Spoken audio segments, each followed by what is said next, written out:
Jo's Boys by Louisa May Alcott. Chapter 1. 10 years later.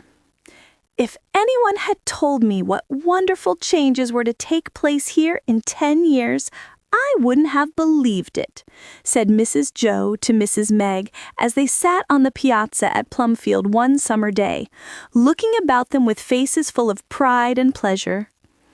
This is the sort of magic that money and kind hearts can work. I am sure Mr. Lawrence could have no nobler monument than the college he so generously endowed, and a home like this will keep Aunt March's memory green as long as it lasts, answered Mrs. Meg, always glad to praise the absent. We used to believe in fairies, you remember, and plan what we'd ask for if we could have 3 wishes. Doesn't it seem as if mine had been really granted at last? Money, fame, and plenty of the work I love, said Mrs. Jo, carelessly rumpling up her hair as she clasped her hands over her head, just as she used to do when a girl. I have had mine, and Amy is enjoying hers to her heart's content. If dear Marmee, John, and Beth were here, it would be quite perfect, added Meg with a tender quiver in her voice, for Marmee's place was empty now. Jo put her hand on her sister's, and both sat silent for a little while, surveying the pleasant scene before them with mingled sad and happy thoughts. It certainly did look as if magic had been at work, for quiet Plumfield was transformed into a busy little world. The house seemed more hospitable than ever, refreshed now with new paint, added wings, well-kept lawn and garden, and a prosperous air it had not worn when riotous boys swarmed everywhere, and it was rather difficult for the Bhaers to make both ends meet. On the hill, where kites used to be flown, stood the fine college which Mr. Lawrence's munificent legacy had built. Busy students were going to and fro along the paths once trodden by childish feet, and many young men and women were enjoying all the advantages that wealth, wisdom, and benevolence could give them. Just inside the gates of Plumfield, a pretty brown cottage, very like the Dovecote, nestled among the trees, and on the green slope westward, Laurie's white-pillared mansion glittered in the sunshine. For when the rapid growth of the city shut in the old house, spoilt Meg's nest, and dared to put a soap factory under Mr. Lawrence's indignant nose, our friends emigrated to Plumfield, and the great changes began. These were the pleasant ones, and the loss of the dear old people was sweetened by the blessings they left behind. So all prospered now in the little community, and Mr. Bhaer as president, and Mr. March as chaplain of the college, saw their long-cherished dream beautifully realized. The sisters divided the care of the young people among them, each taking the part that suited her best. Meg was the motherly friend of the young women, Jo the confidant and defender of all the youths, and Amy the Lady Bountiful, who delicately smoothed the way for needy students, and entertained them all so cordially that it was no wonder they named her lovely home Mount Parnassus. So full was it of music and beauty, and the culture-hungry young hearts and fancies long for.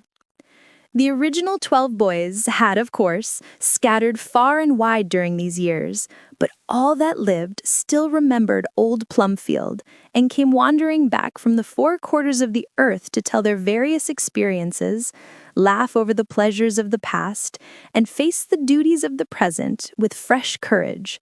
For such homecomings keep hearts tender and hands helpful with the memories of young and happy days. A few words will tell the history of each, and then we can go on with the new chapter of their lives. Franz was with a merchant kinsman in Hamburg, a man of 26 now, and doing well. Emil was the jolliest tar that ever sailed the ocean blue. His uncle sent him on a long voyage to disgust him with this adventurous life, but he came home so delighted with it that it was plain this was his profession, and the German kinsman gave him a good chance in his ships. So the lad was happy. Dan was a wanderer still, for after the geological researches in South America, he tried sheep farming in Australia and was now in California looking up mines. Nat was busy with music at the conservatory, preparing for a year or 2 in Germany to finish him off. Tom was studying medicine and trying to like it. Jack was in business with his father, bent on getting rich. Dolly was in college with Stuffy and Ned reading law. Poor little Dick was dead, so was Billy, and no one could mourn for them, since life would never be happy, afflicted as they were in mind and body. Rob and Teddy were called the Lion and the Lamb, for the latter was as rampant as the king of beasts, and the former as gentle as any sheep that ever bayed. Mrs. Jo called him my daughter, and found him the most dutiful of children, with plenty of manliness underlying the quiet manners and tender nature. But in Ted she seemed to see all the faults, whims, aspirations, and fun of her own youth in a new shape. With his tawny locks always in wild confusion, his long legs and arms, loud voice, and continual activity, Ted was a prominent figure at Plumfield. He had his moods of gloom and fell into the slough of despond about once a week, to be hoisted out by patient Rob or his mother, who understood when to let him alone and when to shake him up. He was her pride and joy as well as torment, being a very bright lad for his age, and so full of all sorts of budding talent that her maternal mind was much exercised as to what this remarkable boy would become. Demi had gone through college with honor, and Mrs. Meg had set her heart on his being a minister, picturing in her fond fancy the first sermon her dignified young parson would preach, as well as the long, useful, and honored life he was to lead. But John, as she called him now, firmly declined the divinity school, saying he had had enough of books and needed to know more of men and the world, and cost the dear woman much disappointment by deciding to try a journalist's career. It was a blow, but she knew that young minds cannot be driven, and that experience is the best teacher, so she let him follow his own inclinations, still hoping to see him in the pulpit. Aunt Jo raged when she found that there was to be a reporter in the family and called him Jenkins on the spot. She liked his literary tendencies, but had reason to detest official Paul Pryse, as we shall see later. Demi knew his own mind, however, and tranquilly carried out his plans, unmoved by the tongues of the anxious mammas or the jokes of his mates. Uncle Teddy encouraged him and painted a splendid career, mentioning Dickens and other celebrities who began as reporters and ended as famous novelists or newspaper men. The girls were all flourishing. Daisy, as sweet and domestic as ever, was her mother's comfort and companion. Josie, at 14, was a most original young person, full of pranks and peculiarities, the latest of which was a passion for the stage, which caused her quiet mother and sister much anxiety as well as amusement. Bess had grown into a tall, beautiful girl, looking several years older than she was, with the same graceful ways and dainty tastes which the little princess had, and a rich inheritance of both the father's and mother's gifts, fostered by every aid love and money could give. But the pride of the community was naughty Nan, for, like so many restless, willful children, she was growing into a woman full of the energy and promise that suddenly blossoms when the ambitious seeker finds the work she is fitted to do well. Nan began to study medicine at 16, and at 20 was getting on bravely. For now, thanks to other intelligent women, colleges and hospitals were open to her. She had never wavered in her purpose from the childish days when she shocked Daisy in the old willow by saying, "I don't want any family to fuss over. I shall have an office with bottles and pestle things in it and drive round and cure folks." The future foretold by the little girl the young woman was rapidly bringing to pass, and finding so much happiness in it that nothing could win her from the chosen work. Several worthy young gentlemen had tried to make her change her mind and choose, as Daisy did, a nice little house and family to take care of. But Nan only laughed and routed the lovers by proposing to look at the tongue which spoke of adoration, or professionally felt the pulse in the manly hand offered for her acceptance. So all departed but one persistent youth, who was such a devoted Traddles it was impossible to quench him. This was Tom, who was as faithful to his child sweetheart as she to her pestle things, and gave a proof of fidelity that touched her very much. He studied medicine for her sake alone, having no taste for it and a decided fancy for a mercantile life. But Nan was firm, and Tom stoutly kept on, devoutly hoping he might not kill many of his fellow beings when he came to practice. They were excellent friends, however, and caused much amusement to their comrades by the vicissitudes of this merry love chase. Both were approaching Plumfield on the afternoon when Mrs. Meg and Mrs. Jo were talking on the piazza. Not together, for Nan was walking briskly along the pleasant road alone, thinking over a case that interested her, and Tom was pegging on behind to overtake her, as if by accident, when the suburbs of the city were passed, a little way of his, which was part of the joke. Nan was a handsome girl, with a fresh color, clear eye, quick smile, and the self-poised look young women with a purpose always have. She was simply and sensibly dressed, walked easily, and seemed full of vigor. With her broad shoulders well back, arms swinging freely, and the elasticity of youth and health in every motion, the few people she met turned to look at her as if it was a pleasant sight to see a hearty, happy girl walking countryward that lovely day, and the red-faced young man steaming along behind, hat off and every tight curl wagging with impatience, evidently agreed with them. Presently, a mild hello was borne upon the breeze, and pausing, with an effort to look surprised that was an utter failure, Nan said affably, "Oh, is that you, Tom? Looks like it. Thought you might be walking out today." And Tom's jovial face beamed with pleasure. "You knew it. How is your throat?" asked Nan in her professional tone, which was always a quencher to undue raptures. "Throat? Yes, I remember. It is well. The effect of that prescription was wonderful. I'll never call homeopathy a humbug again." "You were the humbug this time, and so were the unmedicated pellets I gave you. If sugar or milk can cure diphtheria in this remarkable manner, I'll make a note of it. Oh, Tom, will you never be done playing tricks?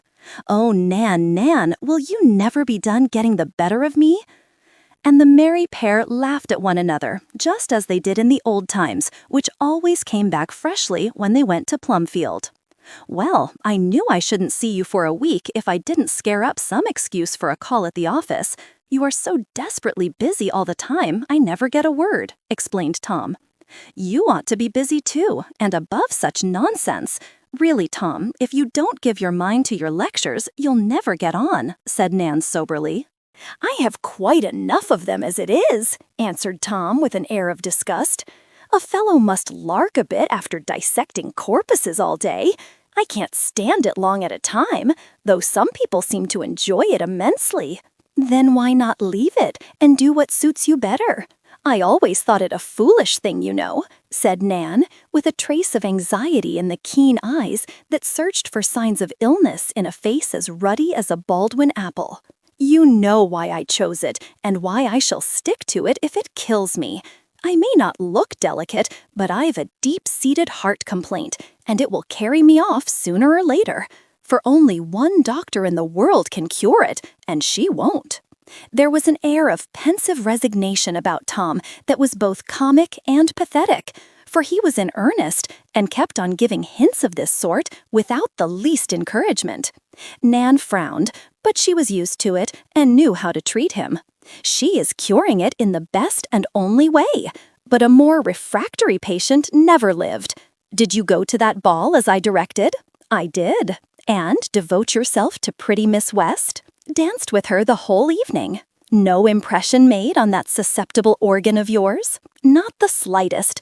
I gaped in her face once, forgot to feed her, and gave a sigh of relief when I handed her over to her mamma. Repeat the dose as often as possible, and note the symptoms. I predict that you'll cry for it by and by." "Never. I'm sure it doesn't suit my constitution." "We shall see. Obey orders," sternly. "Yes, doctor," meekly. Silence reigned for a moment. Then, as if the bone of contention was forgotten in the pleasant recollections called up by familiar objects, Nan said suddenly, "What fun we used to have in that wood! Do you remember how you tumbled out of the big nut tree and nearly broke your collarbones?" don't I? And how you steeped me in wormwood till I was a fine mahogany color, and Aunt Jo wailed over my spoiled jacket," laughed Tom, a boy again in a minute. "And how you set the house afire? And you ran off for your bandbox? Do you ever say thunder turtles now? Do people ever call you Giddy Gaddy? Daisy does. Dear thing, I haven't seen her for a week. I saw Demi this morning, and he said she was keeping house for Mother Bear. She always does when Aunt Jo gets into a vortex. Daisy is a model housekeeper, and you couldn't do better than make your bow to her if you can't go to work and wait till you are grown up before you begin lovering. Nat would break his fiddle over my head if I suggested such a thing. No, thank you. Another name is engraved upon my heart as indelibly as the blue anchor on my arm. Hope is my motto, and no surrender, yours. See who will hold out longest. You silly boys think we must pair off as we did when children, but we shall do nothing of the kind. How well Parnassus looks from here," said Nan, abruptly changing the conversation again. "It is a fine house, but I love Old Plum best. Wouldn't Aunt March stare if she could see the changes here?" answered Tom, as they both paused at the great gate to look at the pleasant landscape before them. A sudden whoop startled them as a long boy with a wild yellow head came leaping over a hedge like a kangaroo, followed by a slender girl who stuck in the hawthorn and sat there laughing like a witch. A pretty little lass she was, with curly dark hair, bright eyes, and a very expressive face. Her hat was at her back, and her skirts a good deal the worse for the brook she had crossed, the trees she had climbed, and the last leap, which added several fine rents.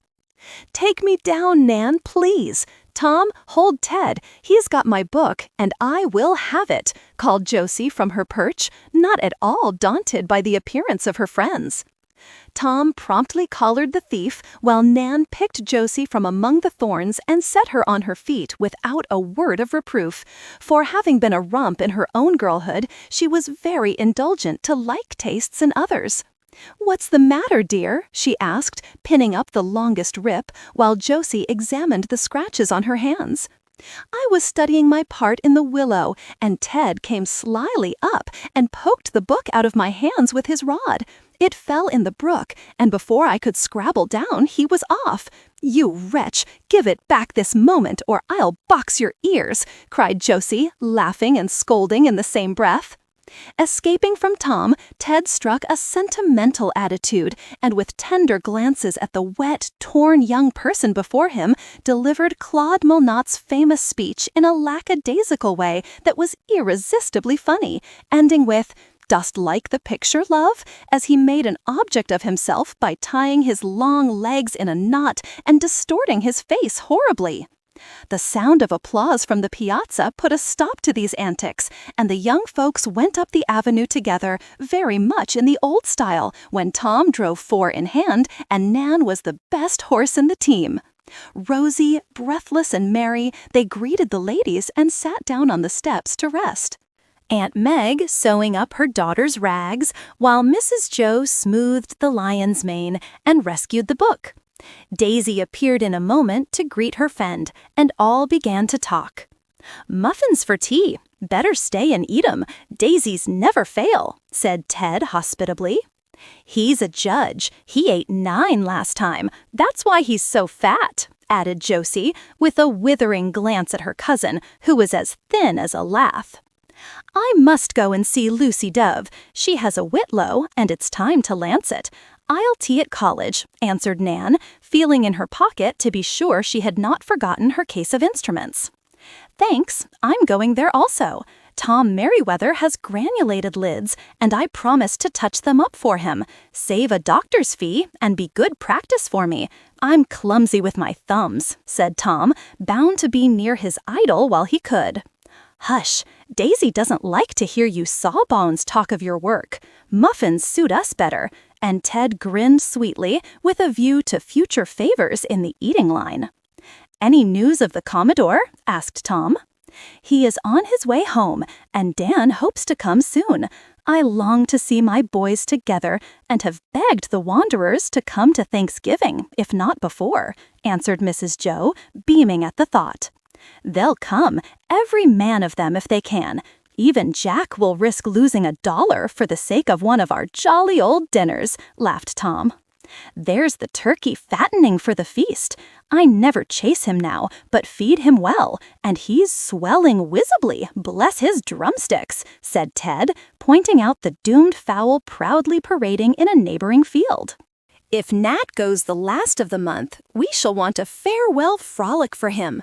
I suppose the dear old chirper will come home a second old bull," said Nan to her friend. A pretty color came into Daisy's cheek, and the folds of muslin on her breast rose and fell with a quick breath, but she answered placidly, "Uncle Laurie says he has real talent, and after the training he will get abroad, he can command a good living here, though he may never be famous." Young people seldom turn out as one predicts, so it is of little use to expect anything, said Mrs. Meg with a sigh. If our children are good and useful men and women, we should be satisfied. Yet it's very natural to wish them to be brilliant and successful. They are like my chickens, mighty uncertain. Now that fine-looking cockerel of mine is the stupidest one of the lot, and the ugly, long-legged chap is the king of the yard. He's so smart. Crows loud enough to wake the 7 sleepers. But the handsome one croaks and is no end of a coward. I get snubbed, but you wait till I grow up and then see. And Ted looked so like his own long-legged pet that everyone laughed at his modest prediction. I want to see Dan settled somewhere. A rolling stone gathers no moss, and at 25 he is still roaming about the world without a tie to hold him, except this. And Mrs. Meg nodded towards her sister. Dan will find his place at last, and experience is his best teacher. He is rough still, but each time he comes home, I see a change for the better, and never lose my faith in him.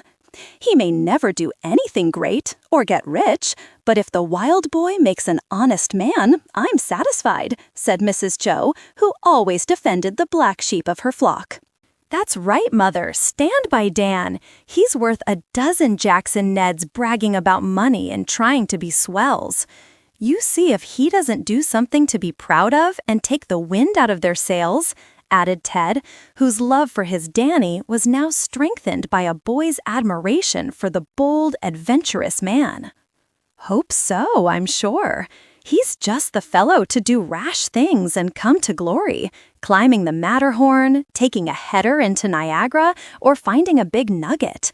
That's his way of sowing wild oats, and perhaps it's better than ours, said Tom thoughtfully, for he had gained a good deal of experience in that sort of agriculture since he became a medical student. Much better, said Mrs. Jo emphatically. I'd rather send my boys off to see the world in that way than leave them alone in a city full of temptations, with nothing to do but waste time, money, and health, as so many are left.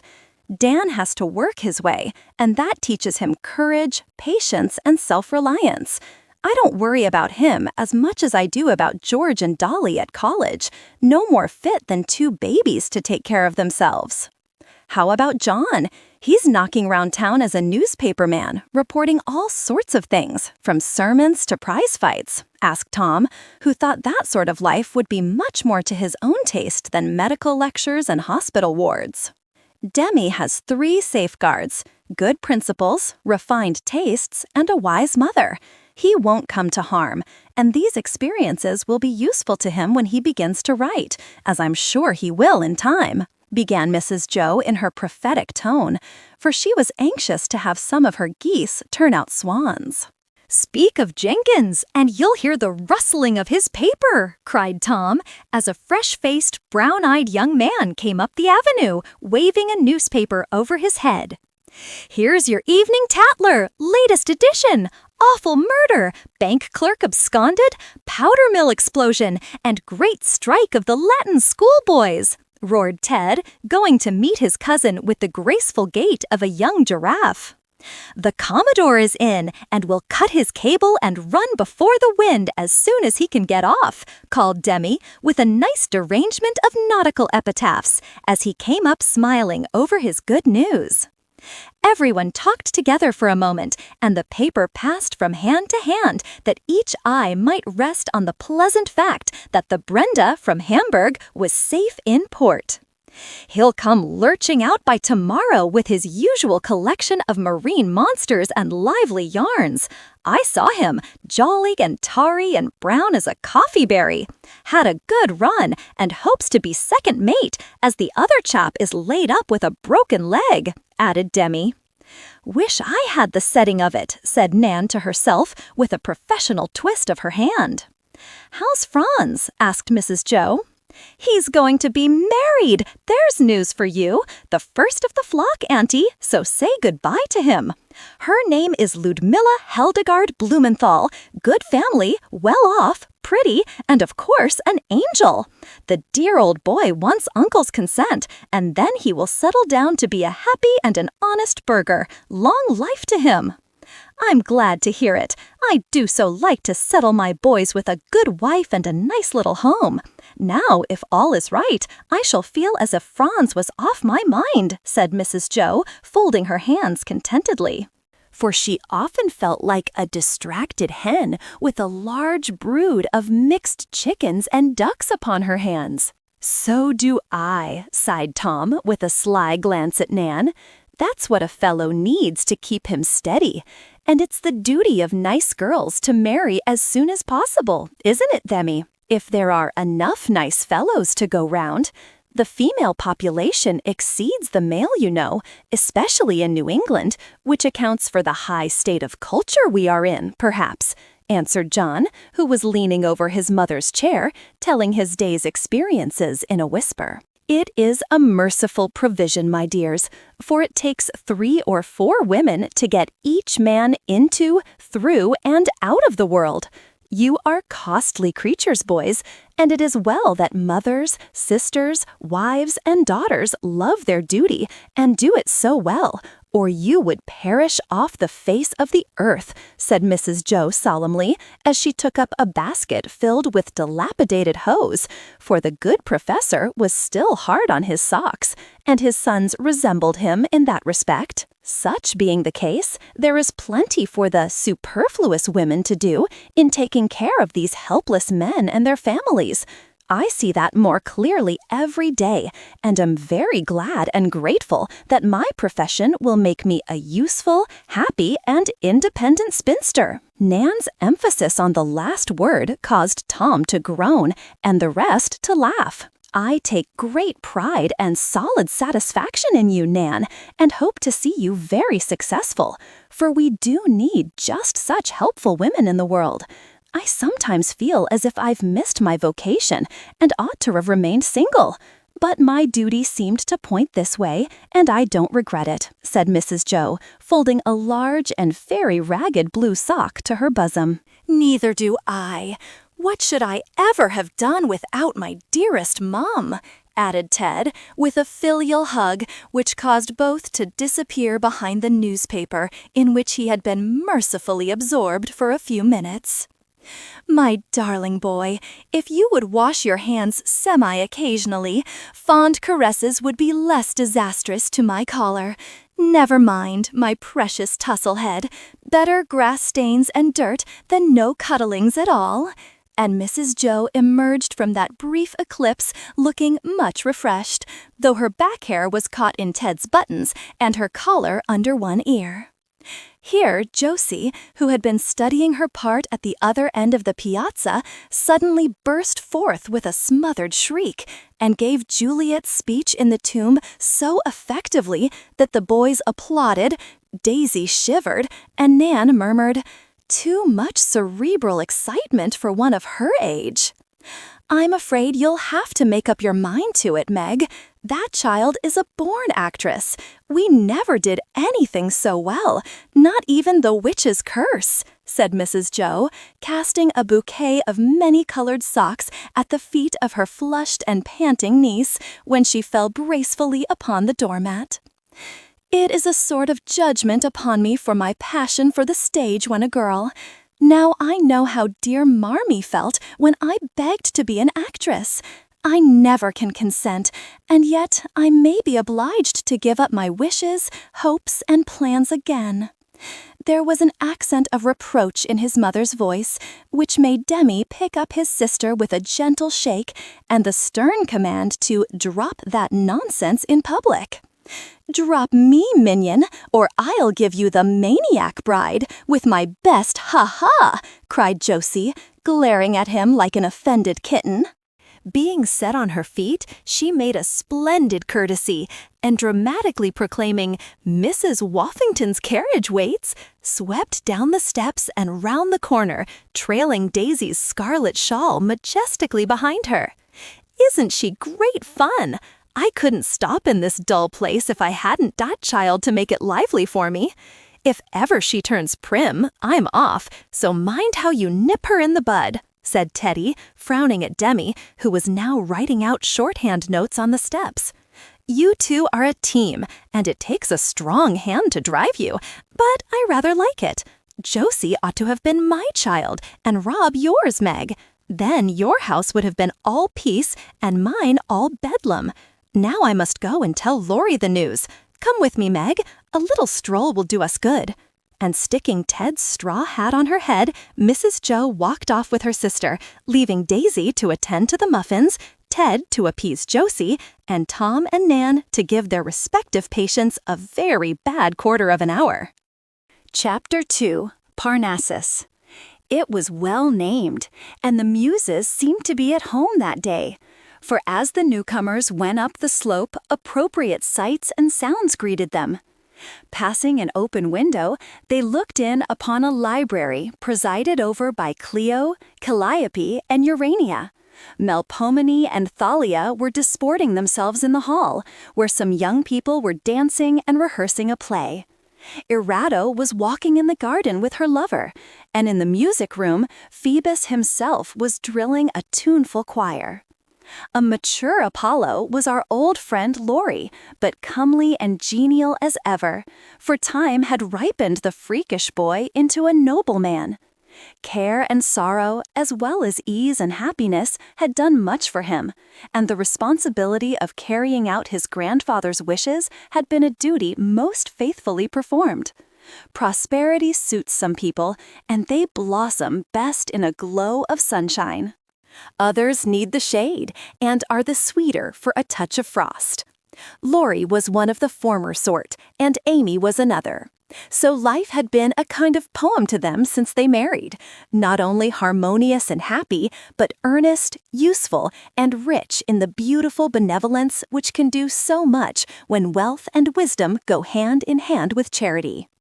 Their house was full of unostentatious beauty and comfort, and here the art-loving host and hostess attracted and entertained artists of all kinds. Laurie had music enough now and was a generous patron to the class he most liked to help. Amy had her protégés among ambitious young painters and sculptors, and found her own art double dear as her daughter grew old enough to share its labors and delights with her. For she was one of those who prove that women can be faithful wives and mothers without sacrificing the special gift bestowed upon them for their own development and the good of others. Her sisters knew where to find her, and Jo went at once to the studio, where mother and daughter worked together. Bess was busy with the bust of a little child, while her mother added the last touches to a fine head of her husband. Time seemed to have stood still with Amy, for happiness had kept her young, and prosperity given her the culture she needed. A stately, graceful woman who showed how elegant simplicity could be made by the taste with which she chose her dress and the grace with which she wore it. As someone said, "I never know what Mrs. Lawrence has on, but I always receive the impression that she is the best-dressed lady in the room." It was evident that she adored her daughter, and well she might, for the beauty she had longed for seemed, to her fond eyes at least, to be impersonated in this younger self. Bess inherited her mother's Diana-like figure, blue eyes, fair skin, and golden hair. Tied up in the same classic knot of curls, Also, never-ending source of joy to Amy, she had her father's handsome nose and mouth cast in a feminine mold. The severe simplicity of a long linen pinafore suited her, and she worked away with the entire absorption of the true artist, unconscious of the loving eyes upon her, till Aunt Jo came in exclaiming eagerly, "My dear girls, stop your mud pies and hear the news." Both artists dropped their tools and greeted the irrepressible woman cordially, though genius had been burning splendidly and her coming spoiled a precious hour. They were in the full tide of gossip when Laurie, who had been summoned by Meg, arrived, and sitting down between the sisters, with no barricade anywhere, listened with interest to the news of Franz and Emil. "The epidemic has broke out, and now it will rage and ravage your flock. Be prepared for every sort of romance and rashness for the next 10 years, Jo. Your boys are growing up and will plunge headlong into a sea of worse scrapes than any you have had yet," said Laurie, enjoying her look of mingled delight and despair. "I know it, and I hope I shall be able to pull them through and land them safely. But it's an awful responsibility, for they will come to me and insist that I can make their poor little loves run smoothly. I like it, though, and Meg is such a mush of sentiment she revels in the prospect," answered Jo, feeling pretty easy about her own boys, whose youth made them safe for the present. "I'm afraid she won't revel when our gnat begins to buzz too near her daisy. Of course you see what all that means." "As musical director, I am also his confidant, and would like to know what advice to give," said Laurie soberly. "Hush, you forget that child," began Jo, nodding towards Bess, who was at work again. "Bless you, she's in Athens and doesn't hear a word. She ought to leave off, though, and go out. My darling, put the baby to sleep and go for a run. Aunt Meg is in the parlor. Go and show her the new pictures till we come," added Laurie, looking at his tall girl, as Pygmalion might have looked at Galatea, for he considered her the finest statue in the house. "Yes, Papa, but please tell me if it is good," and Bess obediently put down her tools with a lingering glance at the bust. "My cherished daughter, truth compels me to confess that one cheek is plumper than the other, and the curls upon its infant brow are rather too much like horns for perfect grace. Otherwise, it rivals Raphael's chanting cherubs, and I'm proud of it." Laurie was laughing as he spoke, for these first attempts were so like Amy's early ones, it was impossible to regard them as soberly as the enthusiastic Mama did. "You can't see beauty in anything but music," answered Bess, shaking the golden head that made the one bright spot in the cool north lights of the great studio. "Well, I see beauty in you, dear, and if you are not art, what is?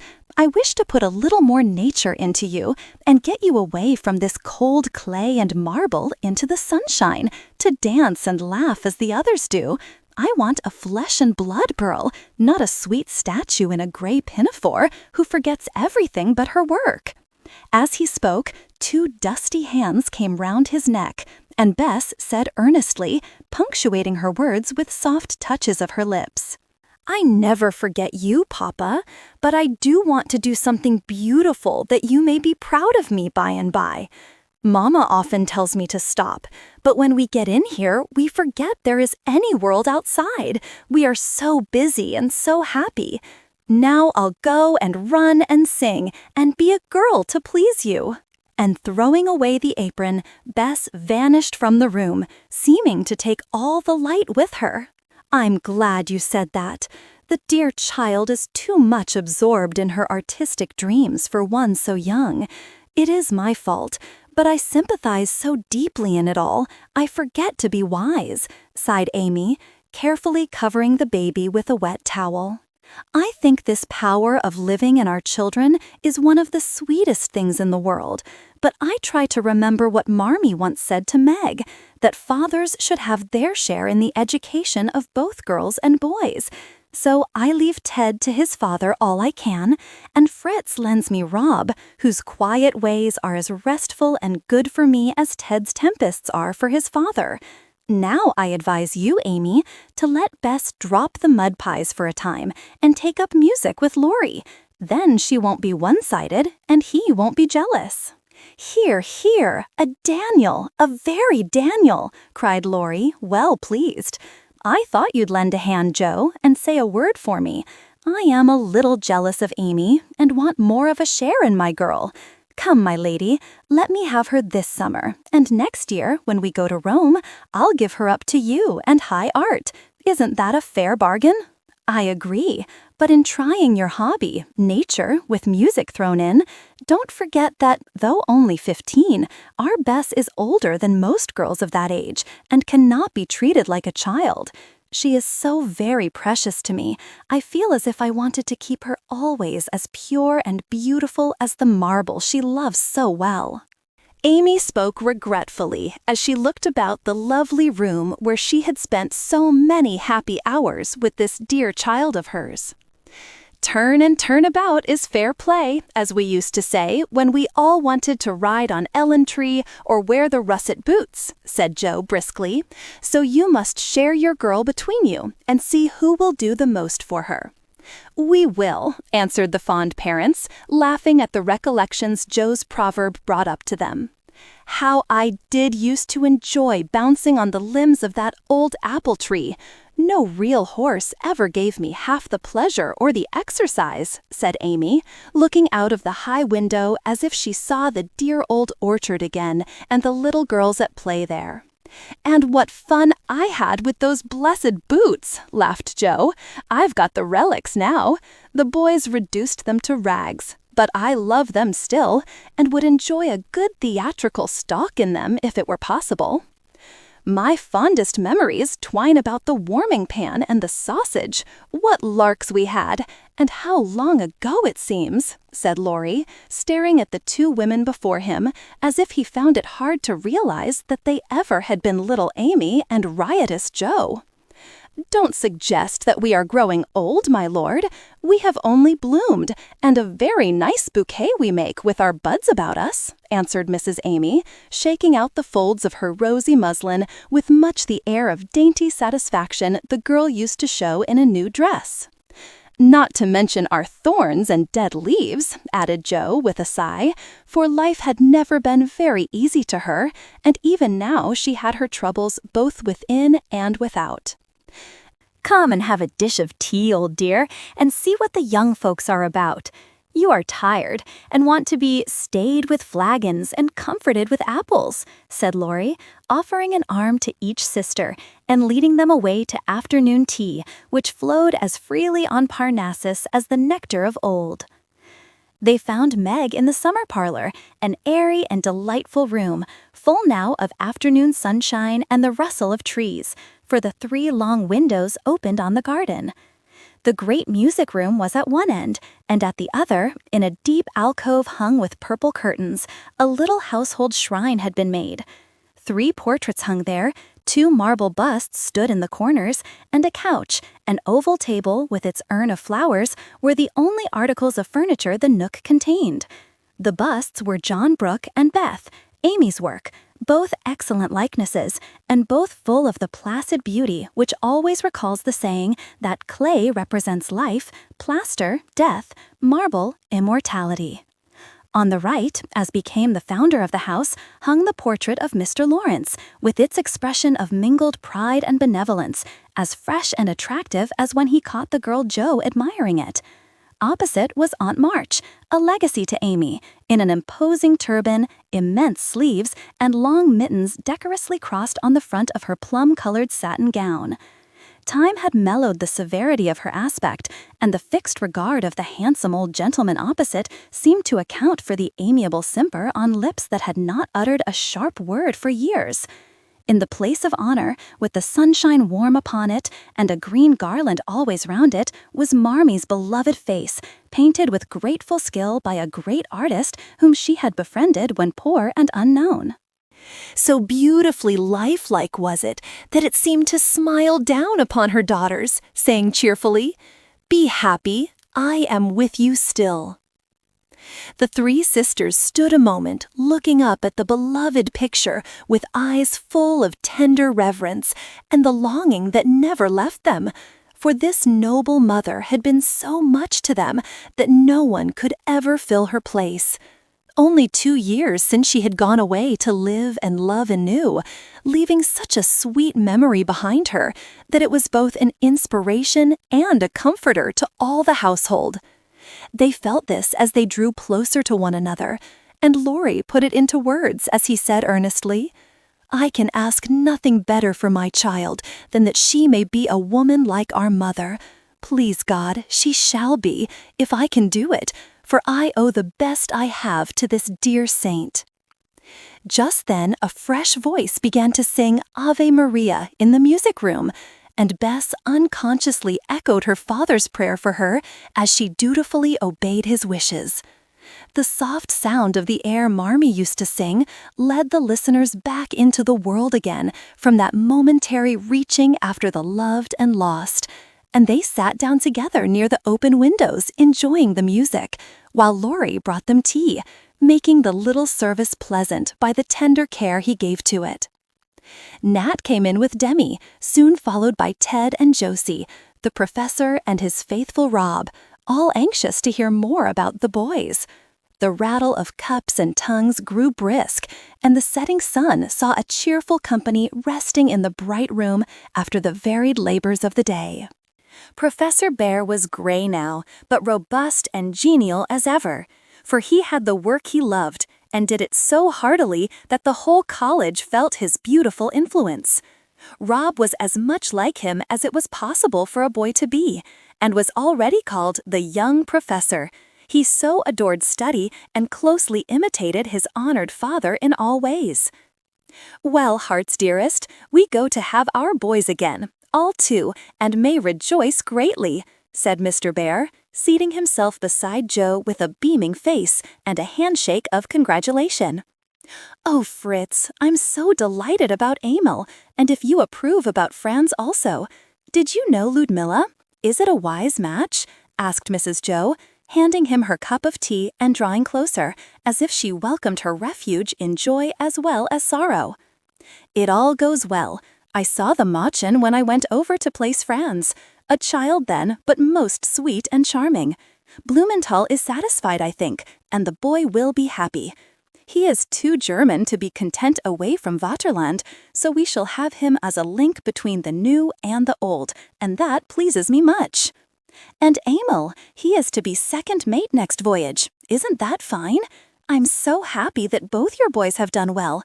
You gave up so much for them and their mother. You make light of it, dear, but I never forget it," said Jo, with her hand in his as sentimentally as if she was a girl again and her Fritz had come a-wooing. He laughed his cheery laugh and whispered behind her fan, "If I had not come to America for the poor lads, I never should have found my Jo. The hard times are very sweet now, and I bless God for all I seem to lose, because I gained the blessing of my life." "Spooning? Spooning? Here's an awful flirtation on the sly," cried Teddy, peering over the fan just at that interesting moment, much to his mother's confusion and his father's amusement, for the professor never was ashamed of the fact that he still considered his wife the dearest woman in the world. Rob promptly ejected his brother from one window to see him skip in at the other, while Mrs. Jo shut her fan and held it ready to rap her unruly boy's knuckles if he came near her again. Nat approached in answer to Mr. Bhaer's beckoning teaspoon and stood before them with a face full of the respectful affection he felt for the excellent man who had done so much for him. "I have the letters ready for thee, my son. They are 2 old friends of mine in Leipzig, who will befriend thee in that new life. It is well to have them, for thou wilt be heartbroken with Heimweh at the first, Nat, and need comforting," said the professor, giving him several letters. "Thanks, sir. Yes, I expect to be pretty lonely till I get started. Then my music and the hope of getting on will cheer me up," answered Nat, who both longed and dreaded to leave all these friends behind him and make new ones. He was a man now, but the blue eyes were as honest as ever, the mouth still a little weak, in spite of the carefully cherished mustache over it, and the broad forehead more plainly than ever betrayed the music-loving nature of the youth. Modest, affectionate, and dutiful, Nat was considered a pleasant, though not a brilliant success by Mrs. Jo. She loved and trusted him, and was sure he would do his best, but did not expect that he would be great in any way, unless the stimulus of foreign training and self-dependence made him a better artist and a stronger man than now seemed likely.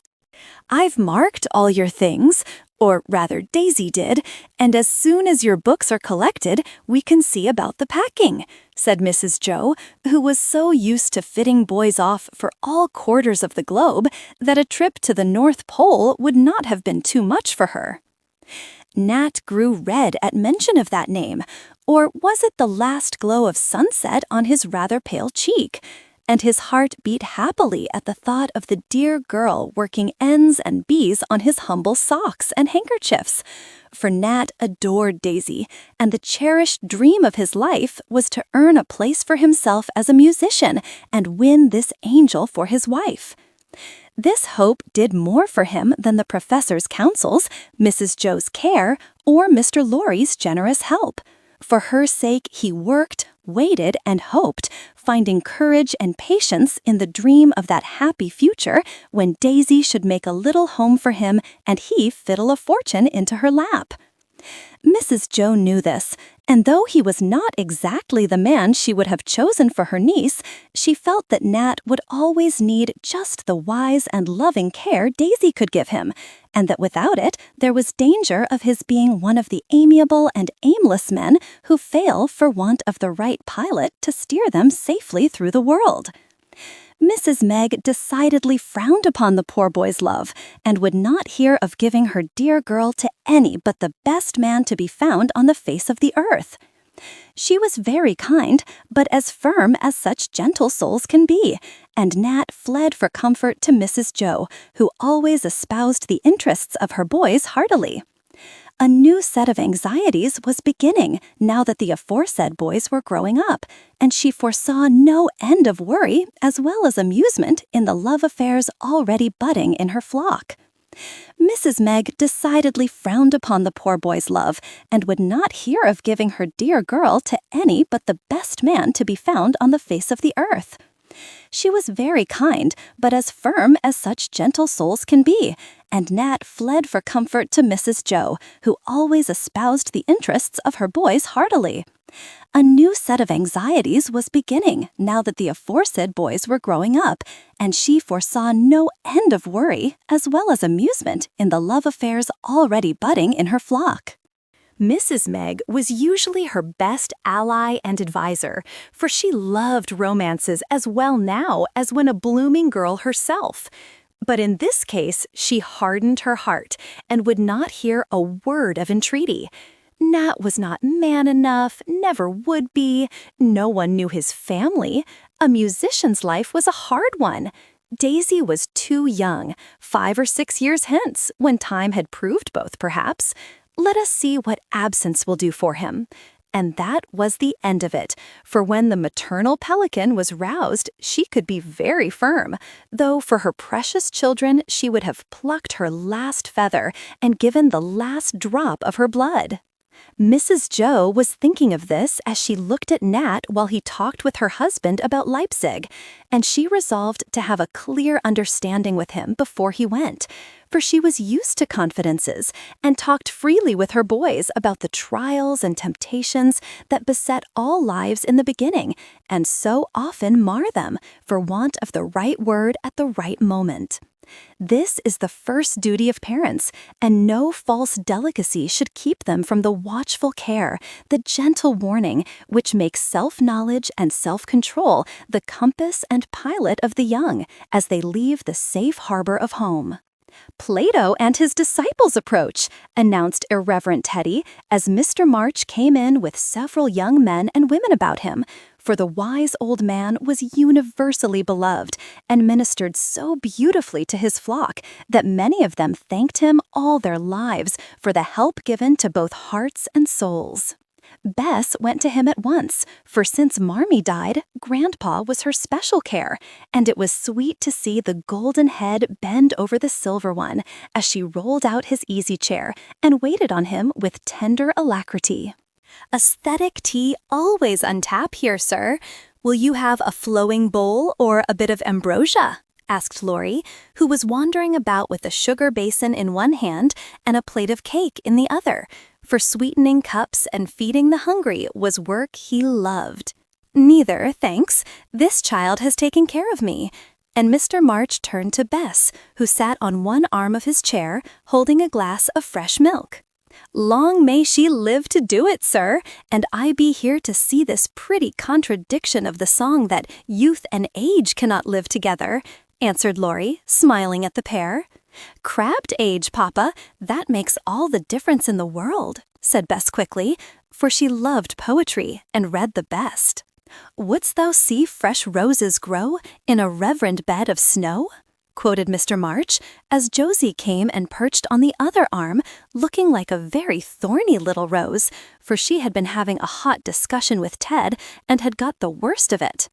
"Grandpa, must women always obey men and say they are the wisest just because they are the strongest?" she cried, looking fiercely at her cousin, who came stalking up with a provoking smile on the boyish face that was always very comical atop of that tall figure. "Well, my dear, that is the old-fashioned belief, and it will take some time to change it.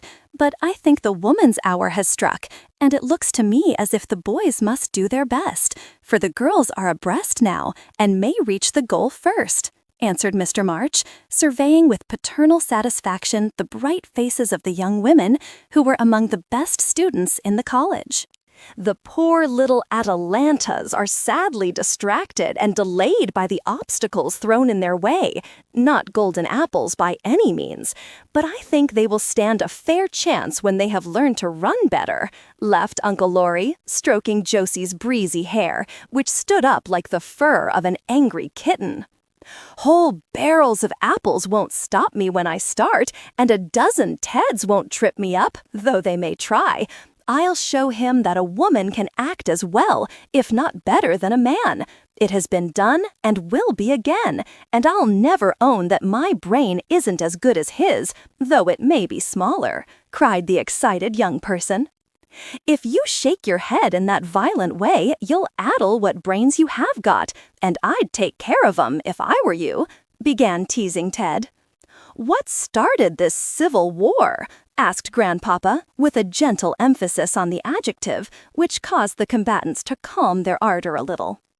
"Why, we were pegging away at the Iliad and came to where Zeus tells Juno not to inquire into his plans or he'll whip her, and Jo was disgusted because Juno meekly hushed up. I said it was all right and agreed with the old fellow that women didn't know much and ought to obey men," explained Ted, to the great amusement of his hearers. "Goddesses may do as they like, but those Greek and Trojan women were poor-spirited things if they minded men who couldn't fight their own battles and had to be hustled off by Pallas and Venus and Juno when they were going to get beaten. The idea of two armies stopping and sitting down while a pair of heroes flung stones at one another. I don't think much of your old Homer. Give me Napoleon or Grant for my hero." Josie's scorn was as funny as if a hummingbird scolded at an ostrich, and everyone laughed as she sniffed at the immortal poet and criticized the gods.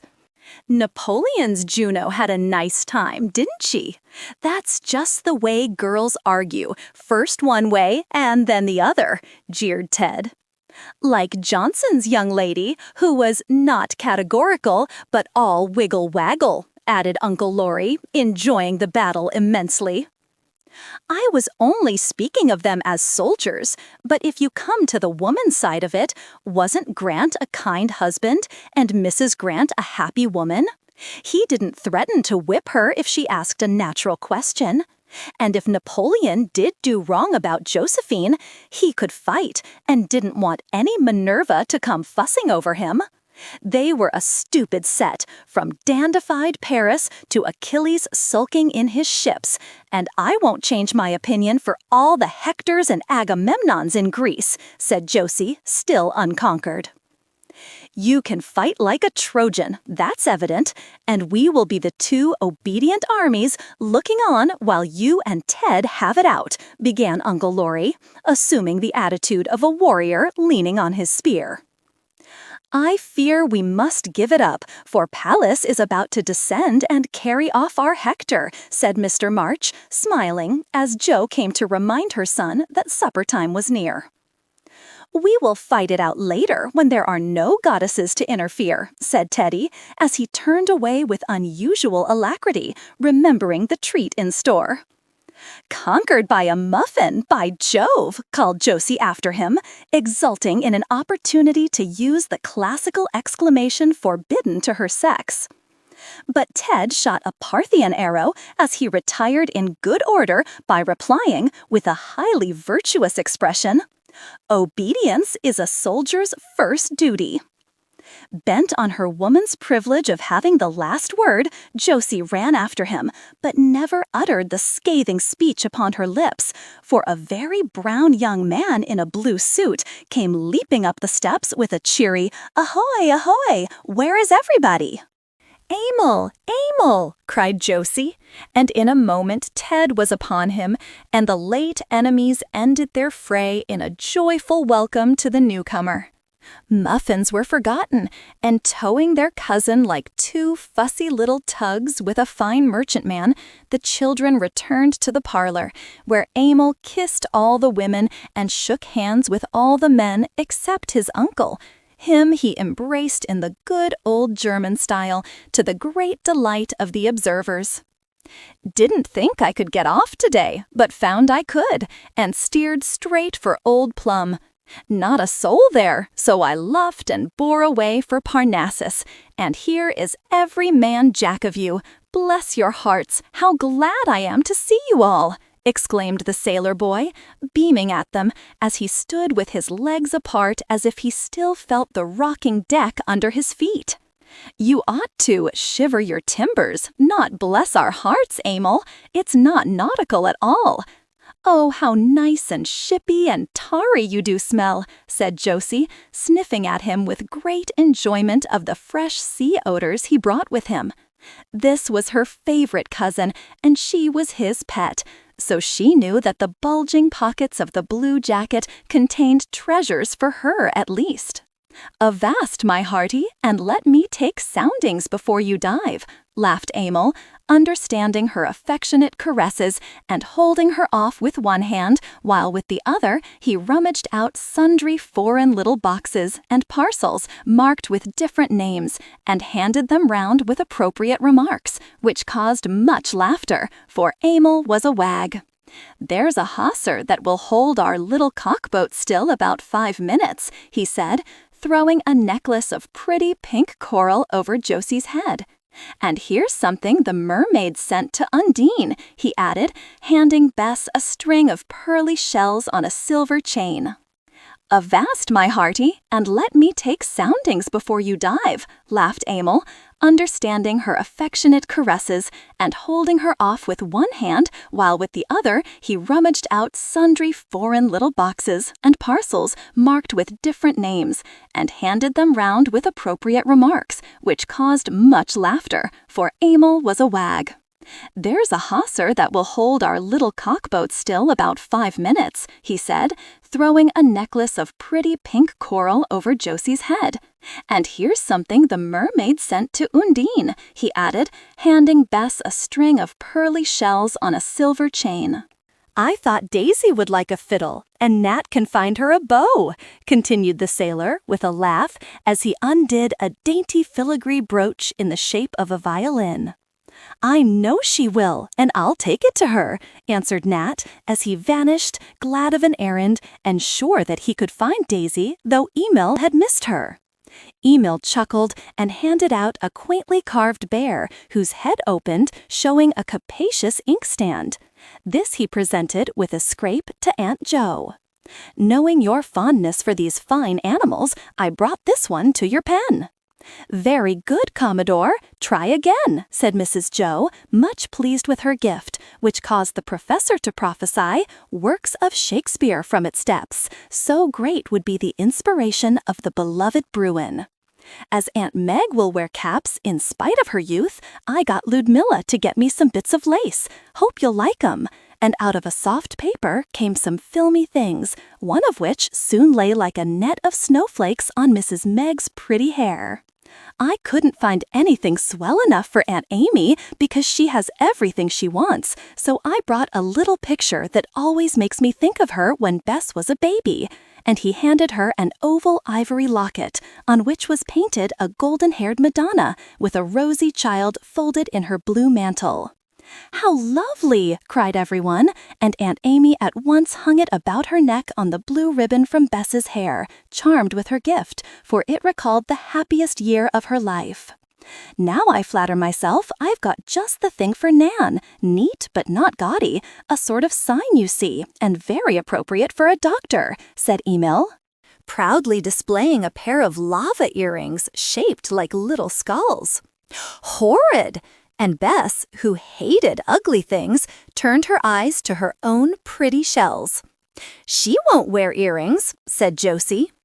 "Well, she'll enjoy punching your ears then. She's never so happy as when she's overhauling her fellow creatures and going for 'em with a knife," answered Emil, undisturbed.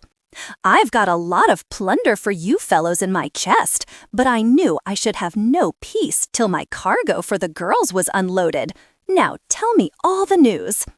And, seated on Amy's best marble-topped table, the sailor swung his legs and talked at the rate of 10 knots an hour, till Aunt Jo carried them all off to a grand family tea in honor of the Commodore. Chapter 3. Jo's Last Scrape. The March family had enjoyed a great many surprises in the course of their varied career, but the greatest of all was when the ugly duckling turned out to be not a swan, but a golden goose, whose literary eggs found such an unexpected market that in 10 years, Jo's wildest and most cherished dream actually came true. How or why it happened, she never clearly understood, but all of a sudden she found herself famous in a small way, and, better still, with a snug little fortune in her pocket to clear away the obstacles of the present and assure the future of her boys. It began during a bad year when everything went wrong at Plumfield.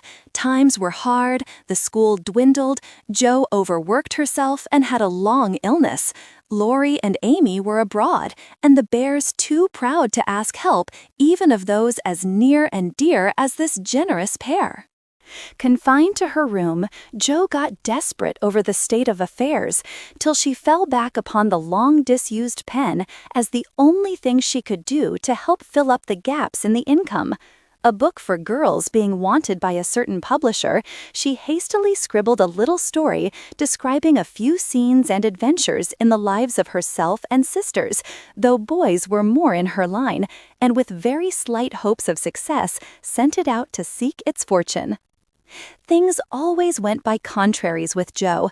Her first book, labored over for years, and launched full of the high hopes and ambitious dreams of youth, foundered on its voyage, though the wreck continued to float long afterward, to the profit of the publisher at least. The hastily written story, sent away with no thought beyond the few dollars it might bring, sailed with a fair wind and a wise pilot at the helm into public favor, and came home heavily laden with an unexpected cargo of gold and glory.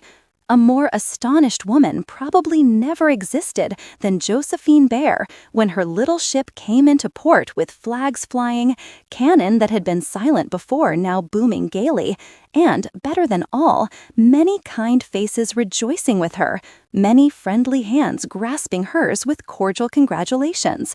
After that, it was plain sailing, and she merely had to load her ships and send them off on prosperous trips to bring home stores of comfort for all she loved and labored for. The fame she never did quite accept, for it takes very little fire to make a great deal of smoke nowadays, and notoriety is not real glory. The fortune she could not doubt, and gratefully received, though it was not half so large a one as a generous world reported it to be.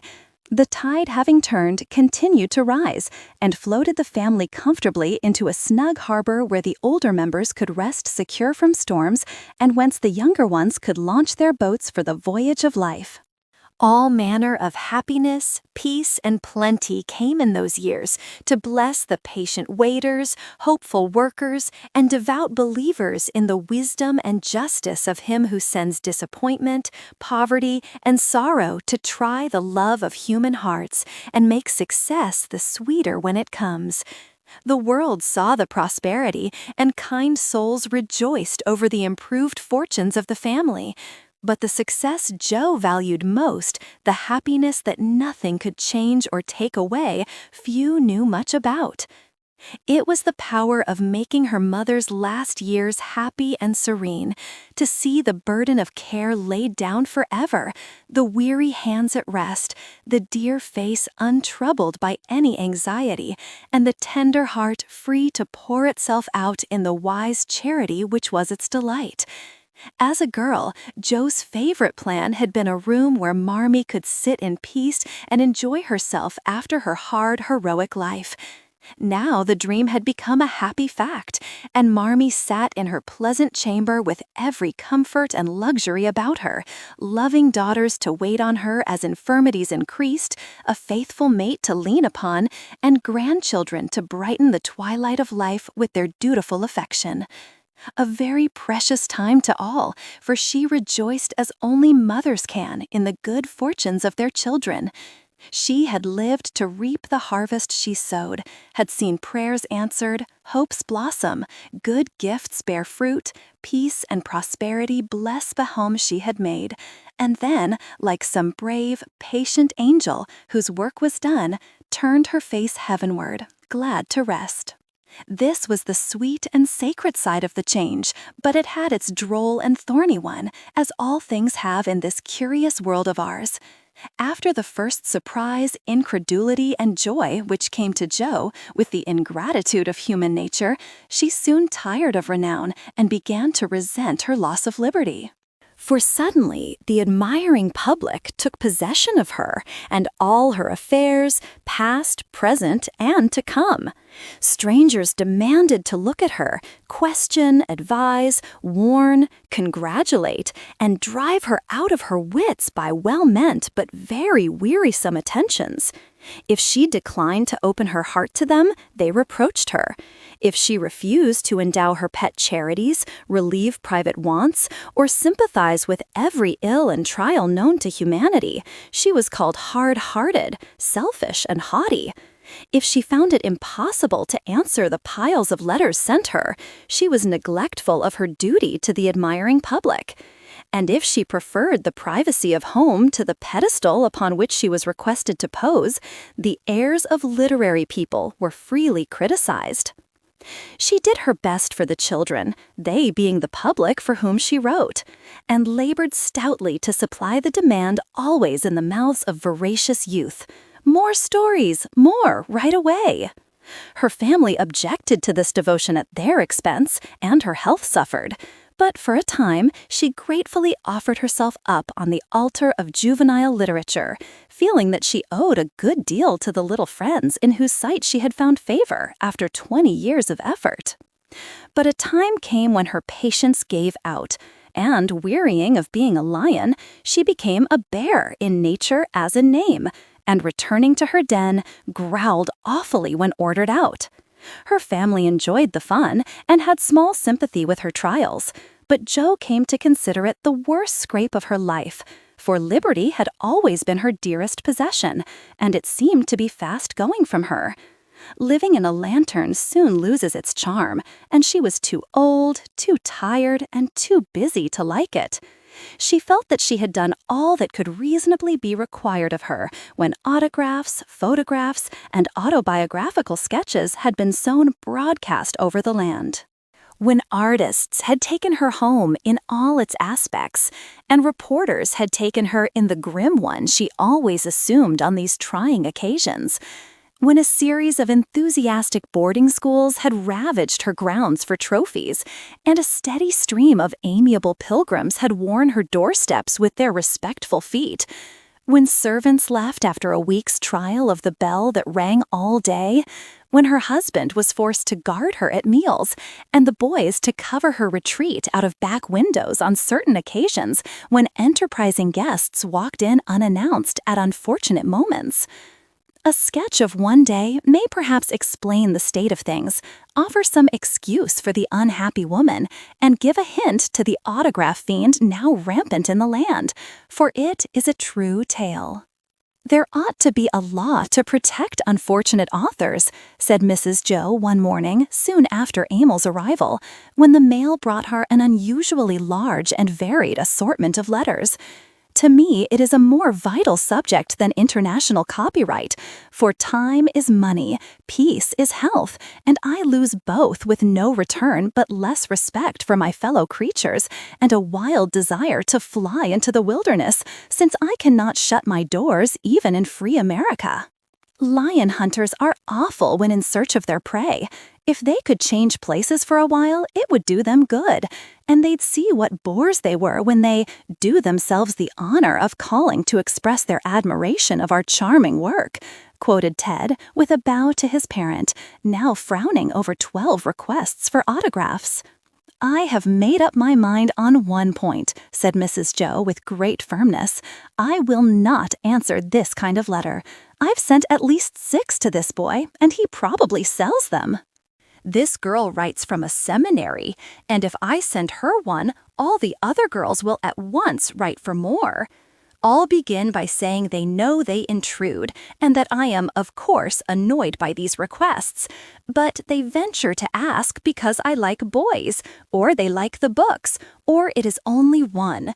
Emerson and Whittier put these things in the wastepaper basket, and though only a literary nursery maid who provides moral pap for the young, I will follow their illustrious example, for I shall have no time to eat or sleep if I try to satisfy these dear unreasonable children."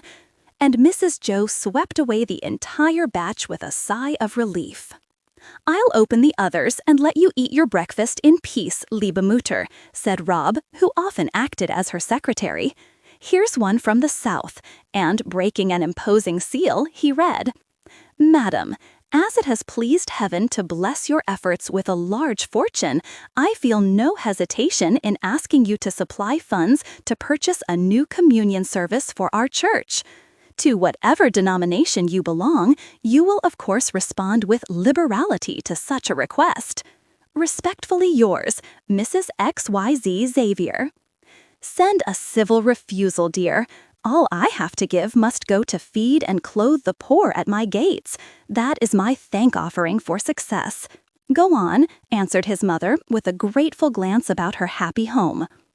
"A literary youth of 18 proposes that you put your name to a novel he has written, and after the first edition, your name is to be taken off and his put on. There's a cool proposal for you. I guess you won't agree to that, in spite of your soft-heartedness towards most of the young scribblers." "Couldn't be done. Tell him so kindly, and don't let him send the manuscript. I have 7 on hand now, and barely time to read my own," said Mrs. Jo, pensively fishing a small letter out of the slop bowl and opening it with care because the downhill address suggested that a child wrote it. "I will answer this myself.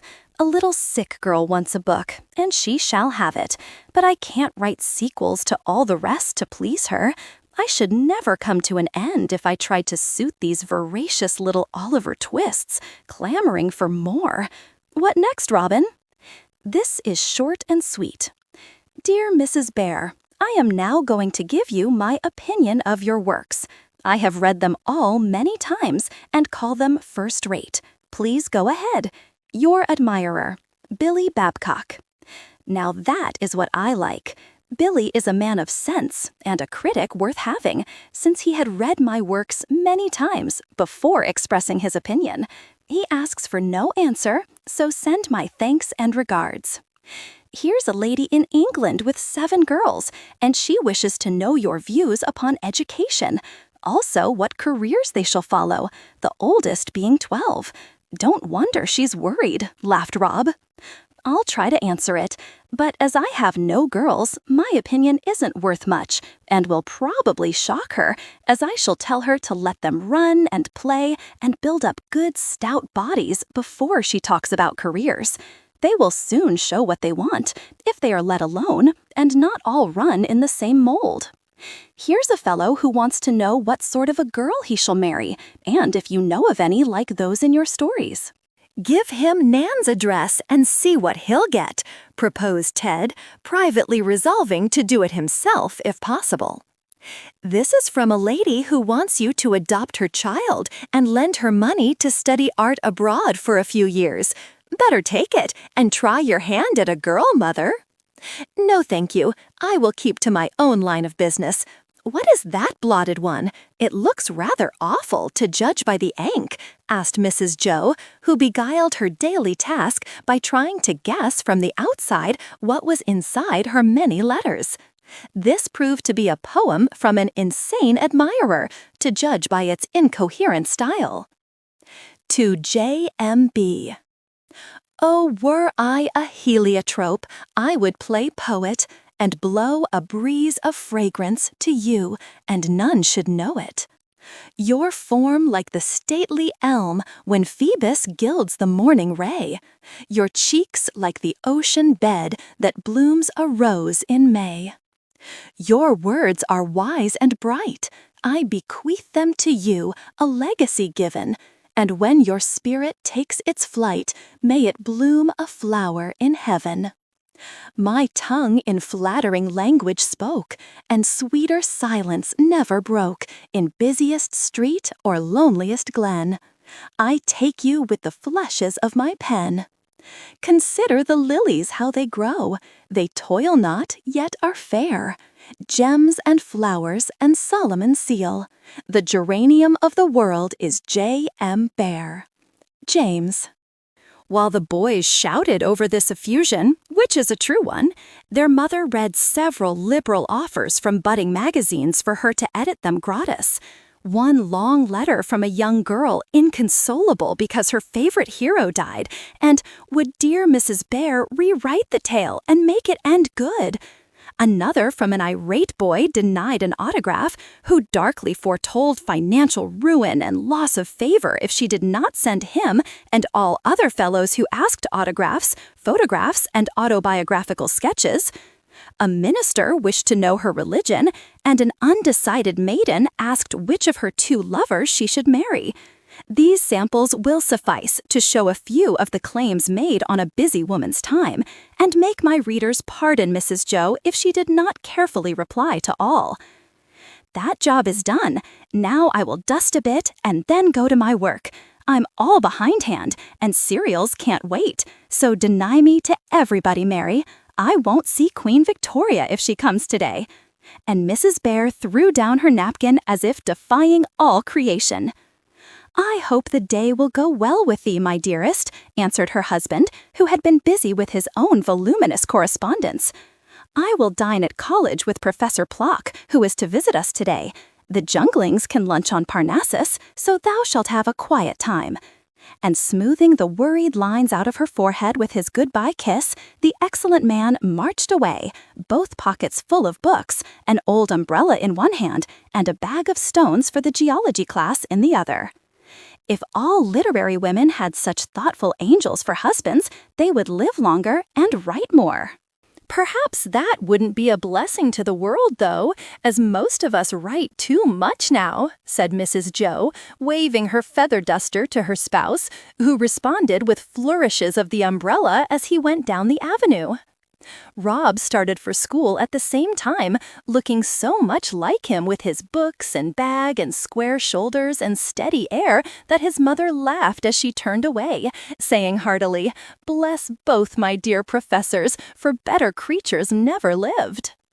Emil was already gone to his ship in the city, but Ted lingered to steal the address he wanted, ravage the sugar bowl, and talk with Mum, for the two had great larks together.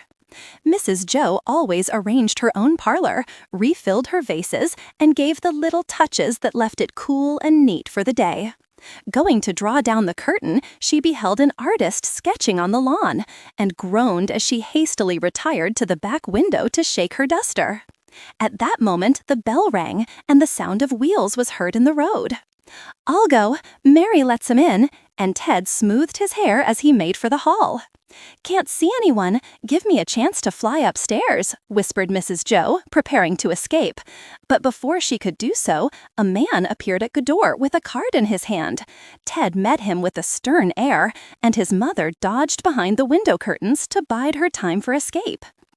"I am doing a series of articles for the Saturday Tatler, and I called to see Mrs. Bhaer the first of all," began the newcomer in the insinuating tone of his tribe, while his quick eyes were taking in all they could, experience having taught him to make the most of his time, as his visits were usually short ones. "Mrs. Bhaer never sees reporters, sir."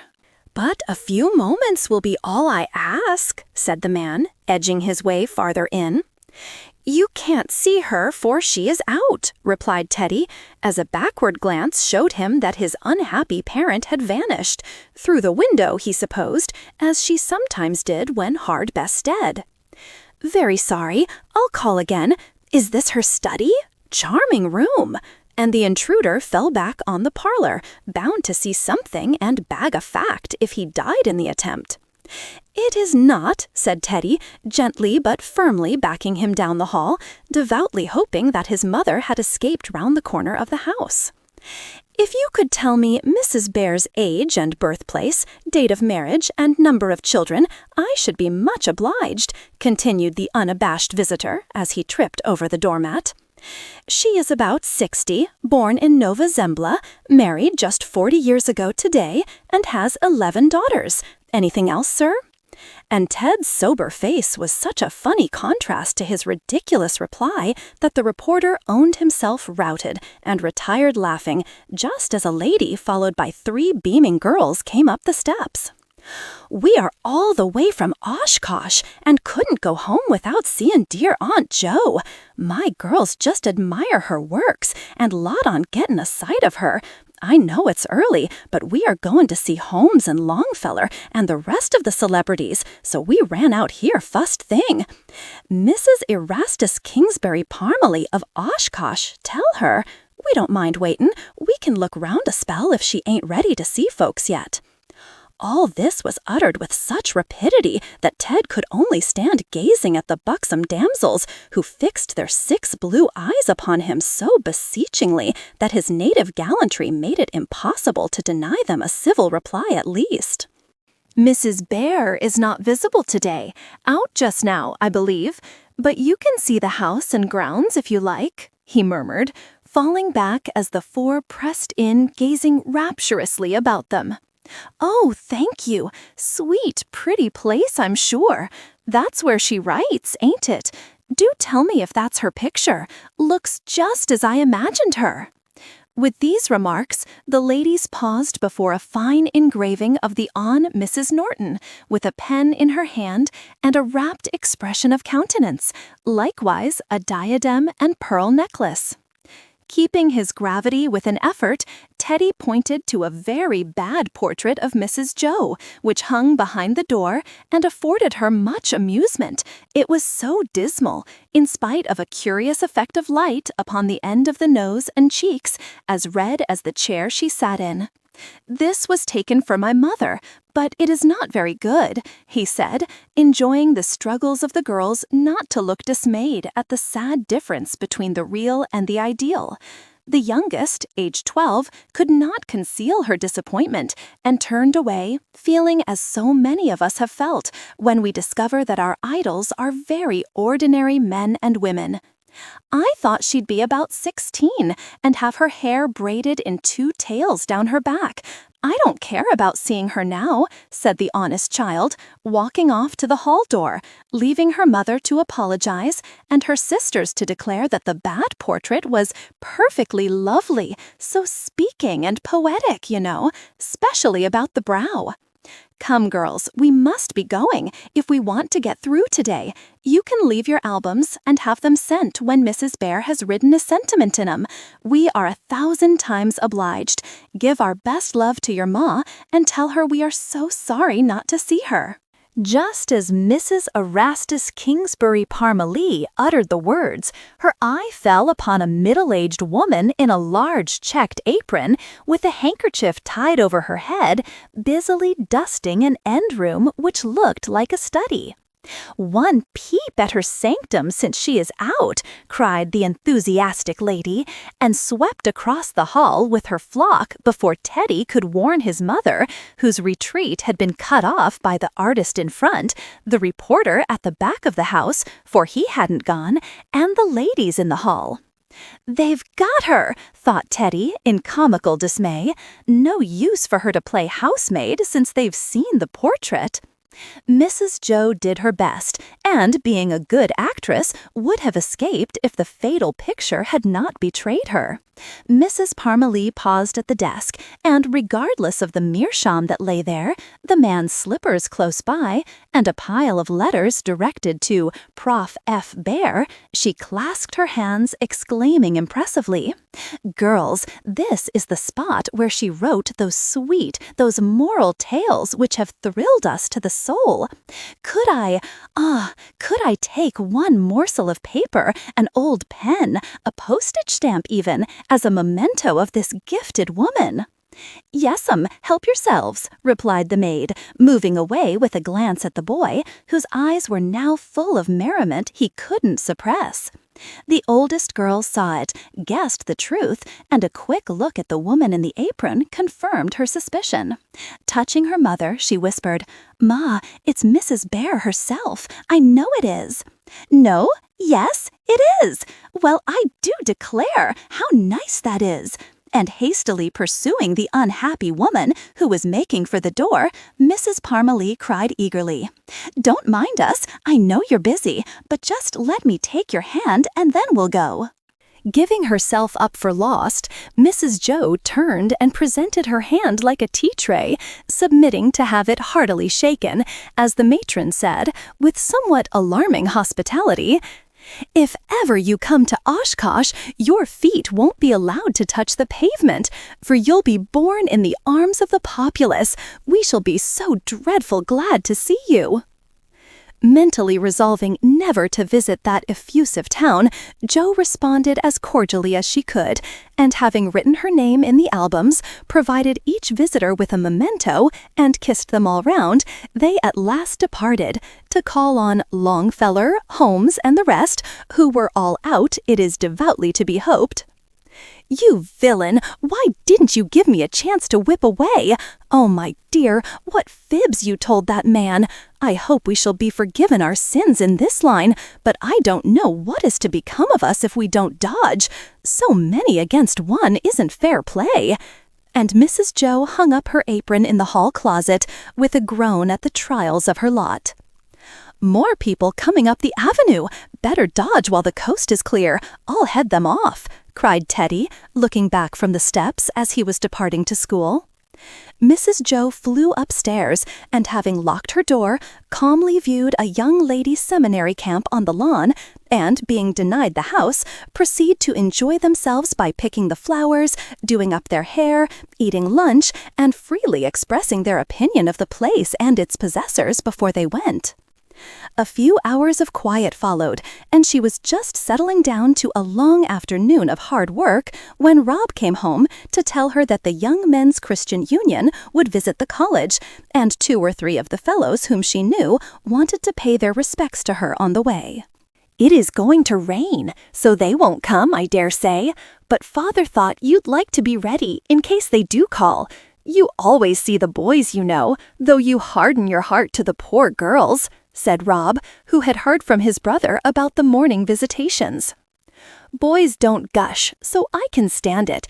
The last time I let in a party of girls, one fell into my arms and said, 'Darling, love me.' I wanted to shake her," answered Mrs. Jo, wiping her pen with energy. "You may be sure the fellows won't do it, but they will want autographs, so you'd better be prepared with a few dozen," said Rob, laying out a quire of notepaper, being a hospitable youth and sympathizing with those who admired his mother. "They can't outdo the girls. At X College, I really believe I wrote 300 during the day I was there, and I left a pile of cards and albums on my table when I came away.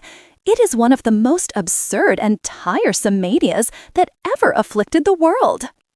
Nevertheless, Mrs. Jo wrote her name a dozen times, put on her black silk, and resigned herself to the impending haul, praying for rain, however, as she returned to her work.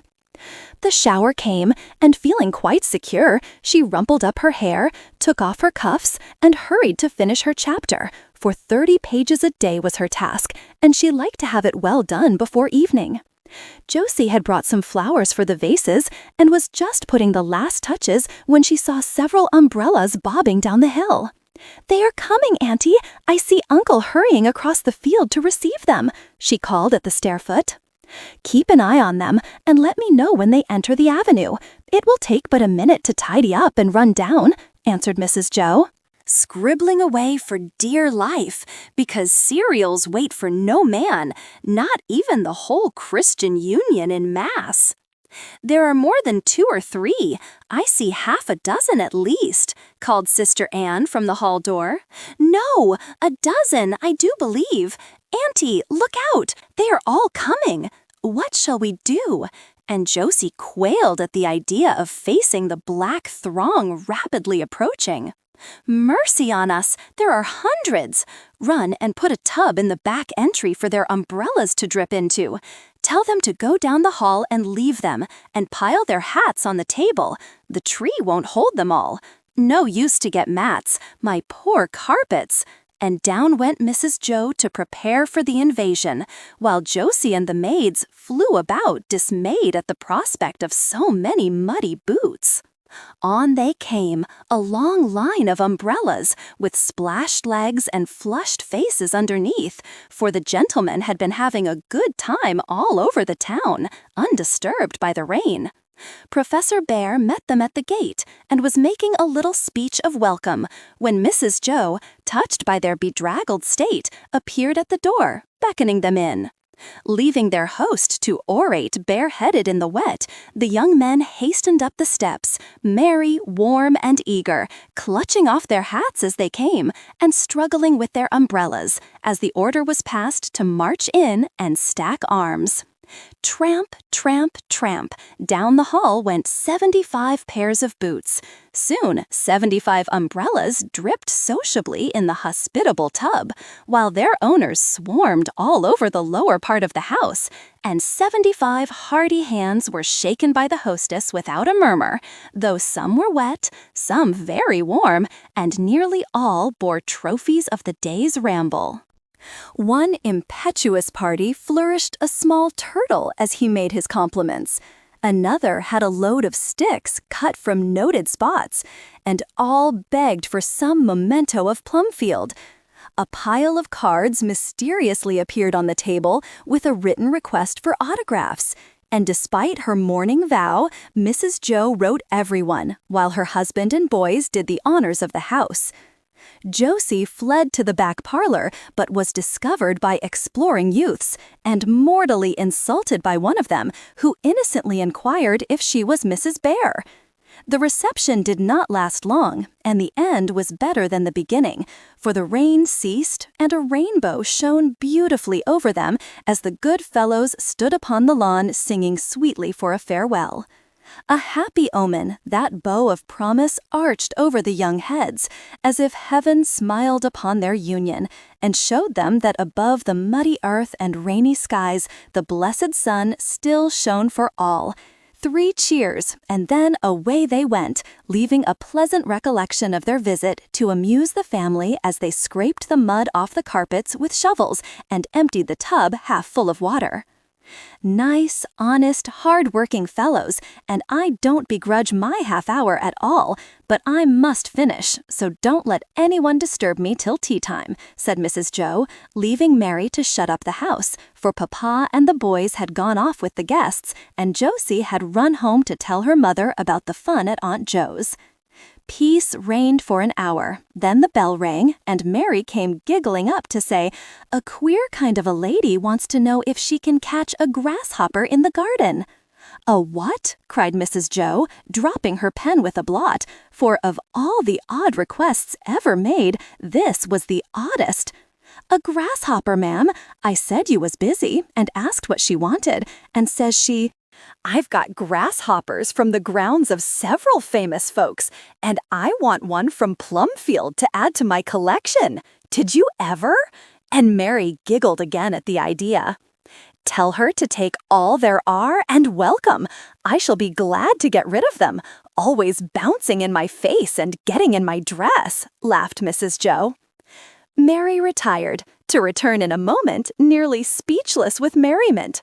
"She's much obliged, ma'am, and she'd like an old gown or a pair of stockings of yours to put in a rug she's making. Got a vest of Emerson's, she says, and a pair of Mr. Holmes's trousers, and a dress of Mrs. Stowe's. She must be crazy." "Give her that old red shawl. Then I shall make a gay show among the great ones in that astonishing rug. Yes, they are all lunatics, these lion hunters, but this seems to be a harmless maniac, for she doesn't take my time and gives me a good laugh," said Mrs. Jo, returning to her work after a glance from the window, which showed her a tall, thin lady in rusty black skipping wildly to and fro on the lawn in pursuit of the lively insect she wanted. No more interruptions till the light began to fade. Then Mary popped her head in to say a gentleman wished to see Mrs. Bhaer, and wouldn't take no for an answer. "He must. I shall not go down. This has been an awful day, and I won't be disturbed again," replied the harassed authoress, pausing in the midst of the grand finale of her chapter. "I told him so, ma'am, but he walked right in as bold as brass. I guess he's another crazy one, and I declare I'm most afraid of him. He's so big and black and cool as cucumbers, though I will say he's good-looking," added Mary with a simper, for the stranger had evidently found favor in her sight despite his boldness. "My day has been ruined, and I will have this last half-hour to finish. Tell him to go away. I won't go down," cried Mrs. Jo fiercely. Mary went, and listening in spite of herself, her mistress heard first a murmur of voices, then a cry from Mary, and remembering the ways of reporters, also that her maid was both pretty and timid, Mrs. Bhaer flung down her pen and went to the rescue. Descending with her most majestic air, she demanded in an awe-inspiring voice, as she paused to survey the somewhat brigandish intruder, who seemed to be storming the staircase which Mary was gallantly defending, "Who is this person who insists on remaining when I have declined to see him?" "I'm sure I don't know, ma'am. He won't give no name, and says you'll be sorry if you don't see him," answered Mary, retiring flushed and indignant from her post. "Won't you be sorry?" asked the stranger, looking up with a pair of black eyes full of laughter, the flash of white teeth through a long beard, and both hands out as he boldly approached the irate lady. Mrs. Jo gave one keen look, for the voice was familiar, then completed Mary's bewilderment by throwing both arms round the brigand's neck, exclaiming joyfully, "My dearest boy, where did you come from?" "California, on purpose to see you, Mother Bhaer. Now won't you be sorry if I go away?" answered Dan with a hearty kiss. "To think of my ordering you out of the house when I've been longing to see you for a year," laughed Mrs. Jo, and she went down to have a good talk with her returned wanderer, who enjoyed the joke immensely. Chapter 4. Dan. Mrs. Jo often thought that Dan had Indian blood in him, not only because of his love of a wild, wandering life, but his appearance, for as he grew up, this became more striking. At 25, he was very tall, with sinewy limbs, a keen dark face, and the alert look of one whose senses were all alive. Rough in manner, full of energy, quick with word and blow, eyes full of the old fire, always watchful, as if used to keep guard, and a general air of vigor and freshness, very charming to those who knew the dangers and delights of his adventurous life. He was looking his best as he sat talking with Mother Bear, one strong brown hand in hers, and a world of affection in his voice as he said, "Forget old friends? How could I forget the only home I ever knew? Why, I was in such a hurry to come and tell my good luck that I didn't stop to fix up, you see, though I knew you'd think I looked more like a wild buffalo than ever," with a shake of his shaggy black head, a tug at his beard, and a laugh that made the room ring. "I like it. I always had a fancy for banditti, and you look just like one. Mary, being a newcomer, was frightened at your looks and manners. Josie won't know you, but Ted will recognize his Danny in spite of the big beard and flowing mane. They will all be here soon to welcome you. So before they come, tell me more about yourself. Why, Dan, dear, it's nearly 2 years since you were here. Has it gone well with you?" asked Mrs. Jo, who had been listening with maternal interest to his account of life in California and the unexpected success of a small investment he had made. "First rate. I don't care for the money, you know. I only want a trifle to pay my way, rather earn as I go, and not be bothered with the care of a lot." "I like it. I always had a fancy for banditti, and you look just like one. Mary, being a newcomer, was frightened at your looks and manners. Josie won't know you, but Ted will recognize his Danny in spite of the big beard and flowing mane. They will all be here soon to welcome you, so before they come, tell me more about yourself. Why, Dan, dear, it's nearly 2 years since you were here. Has it gone well with you?" asked Mrs. Jo, who had been listening with maternal interest to his account of life in California and the unexpected success of a small investment he had made. "First rate. I don't care for the money, you know. I only want a trifle to pay my way, rather earn as I go, and not be bothered with the care of a lot. It's the fun of the thing coming to me, and my being able to give away, that I like. No use to lay up. I shan't live to be old and need it. My sort never do," said Dan, looking as if his little fortune rather oppressed him. "But if you marry and settle somewhere, as I hope you will, you must have something to begin with, my son. So be prudent and invest your money. Don't give it away, for rainy days come to all of us, and dependence would be very hard for you to bear," answered Mrs. Jo with a sage air, though she liked to see that the money-making fever had not seized her lucky boy yet. Dan shook his head and glanced about the room as if he already found it rather confined and longed for all out of doors again. "Who would marry a jack-o'-lantern like me? Women like a steady-going man. I shall never be that." "My dear boy, when I was a girl, I liked just such adventurous fellows as you are. Anything fresh and daring, free and romantic is always attractive to us women folk. Don't be discouraged. You'll find an anchor someday and be content to take shorter voyages and bring home a good cargo."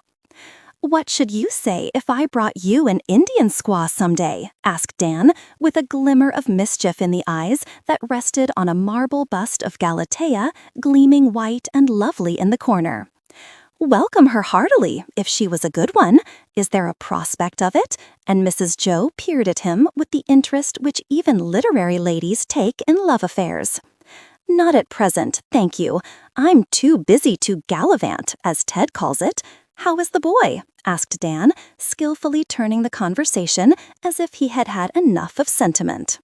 Mrs. Jo was off at once, and expatiated upon the talents and virtues of her sons till they came bursting in and fell upon Dan like two affectionate young bears, finding a vent for their joyful emotions in a sort of friendly wrestling match, in which both got worsted, of course, for the hunters soon settled them. The professor followed, and tongues went like mill clappers, while Mary lighted up and cook devoted herself to an unusually good supper, instinctively divining that this guest was a welcome one. After tea, Dan was walking up and down the long rooms as he talked, with occasional trips into the hall for a fresher breath of air, his lungs seeming to need more than those of civilized people. In one of these trips, he saw a white figure framed in the dark doorway and paused to look at it. Bess paused also, not recognizing her old friend, and quite unconscious of the pretty picture she made, standing, tall and slender, against the soft gloom of the summer night, with her golden hair like a halo round her head, and the ends of a white shawl blown out like wings by the cool wind sweeping through the hail. "Is it Dan?" she asked, coming in with a gracious smile and outstretched hand. "Looks like it, but I didn't know you, Princess. I thought it was a spirit," answered Dan, looking down at her with a curious softness and wonder in his face. "I've grown very much, but 2 years have changed you entirely," and Bess looked up with girlish pleasure at the picturesque figure before her, for it was a decided contrast to the well-dressed people about her. Before they could say more, Josie rushed in and, forgetful of the newly acquired dignity of her teens, let Dan catch her up and kiss her like a child. Not till he set her down did he discover she also was changed, and exclaimed in comic dismay, "Hello! Why, you are growing up too! What am I going to do with no young one to play with? Here's Ted going it like a beanstalk, and Bess a young lady, and even you, my mustard seed, letting down your frocks and putting on airs." The girls laughed, and Josie blushed as she stared at the tall man, conscious that she had leaped before she looked. They made a pretty contrast, these two young cousins, one as fair as a lily, the other a little wild rose. And Dan gave a nod of satisfaction as he surveyed them, for he had seen many bonny girls in his travels, and was glad that these old friends were blooming so beautifully. "Here, we can't allow any monopoly of Dan," called Mrs. Jo. "Bring him back and keep an eye on him, or he will be slipping off for another little run of a year or two before we have half seen him." Led by these agreeable captors, Dan returned to the parlor to receive a scolding from Josie for getting ahead of all the other boys and looking like a man first. "Emil is older, but he's only a boy and dances jigs and sings sailor songs just as he used to. You look about 30 and as big and black as a villain in a play. Oh, I've got a splendid idea. You are just the thing for Arbaces in the last days of Pompeii. We want to act it, have the lion and the gladiators and the eruption. Tom and Ted are going to shower bushels of ashes down and roll barrels of stones about. We wanted a dark man for the Egyptian, and you will be gorgeous in red and white shawls. Won't he, Aunt Turo?" This deluge of words made Dan clap his hands over his ears, and before Mrs. Bhaer could answer her impetuous niece, the Lawrences, with Meg and her family, arrived, soon followed by Tom and Nan, and all sat down to listen to Dan's adventures, told in brief yet effective manner, as the varying expressions of interest, wonder, merriment, and suspense painted on the circle of faces round him plainly showed. The boys all wanted to start at once for California and make fortunes. The girls could hardly wait for the curious and pretty things he had picked up for them in his travels, while the elders rejoiced heartily over the energy and good prospects of their wild boy. "Of course, you will want to go back for another stroke of luck, and I hope you will have it. But speculation is a dangerous game, and you may lose all you've won," said Mr. Lorry, who had enjoyed the stirring tale as much as any of the boys, and would have liked to rough it with Dan as well as they. "I've had enough of it, for a while at least. Too much like gambling. The excitement is all I care for, and it isn't good for me. I have a notion to try farming out west. It's grand on a large scale, and I feel as if steady work would be rather jolly after loafing around so long. I can make a beginning, and you can send me your black sheep to stock my place with.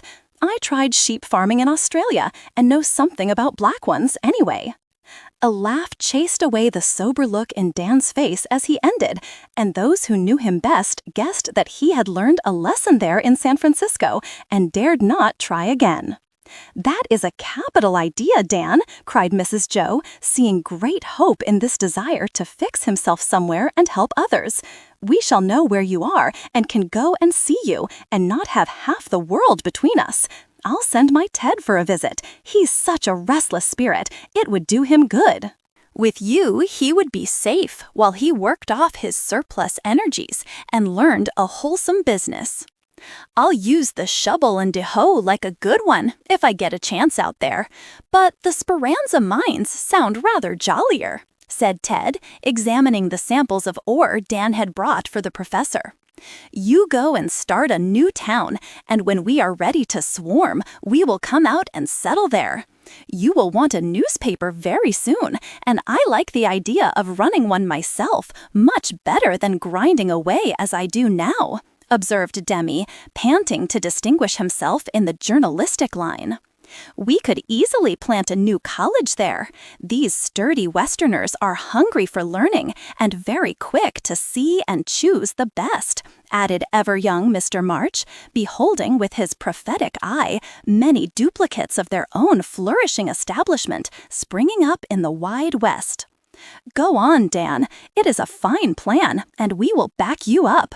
I shouldn't mind investing in a few prairies and cowboys myself," said Mr. Lorry, always ready to help the lads to help themselves, both by his cheery words and ever-open purse.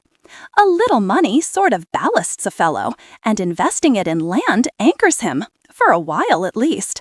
I'd like to see what I can do, but I thought I'd consult you before I decided. Have my doubts about it suiting me for many years, but I can cut loose when I'm tired," answered Dan, both touched and pleased at the eager interest of these friends in his plans. "I know you won't like it. After having the whole world to roam over, one farm will seem dreadfully small and stupid," said Josie, who much preferred the romance of the wandering life, which brought her thrilling tales and pretty things at each return. "Is there any art out there?" asked Bess, thinking what a good study in black and white Dan would make as he stood talking, half turned from the light. "Plenty of nature, dear, and that is better. You will find splendid animals to model and sceneries such as you never saw in Europe to paint.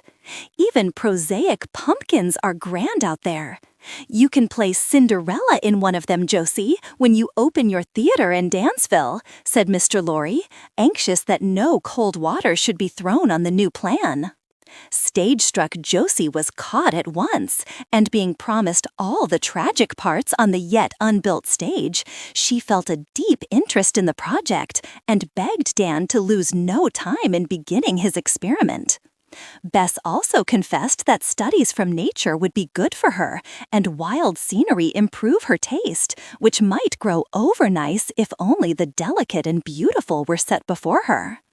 "I speak for the practice of the new town," said Nan, always eager for fresh enterprises.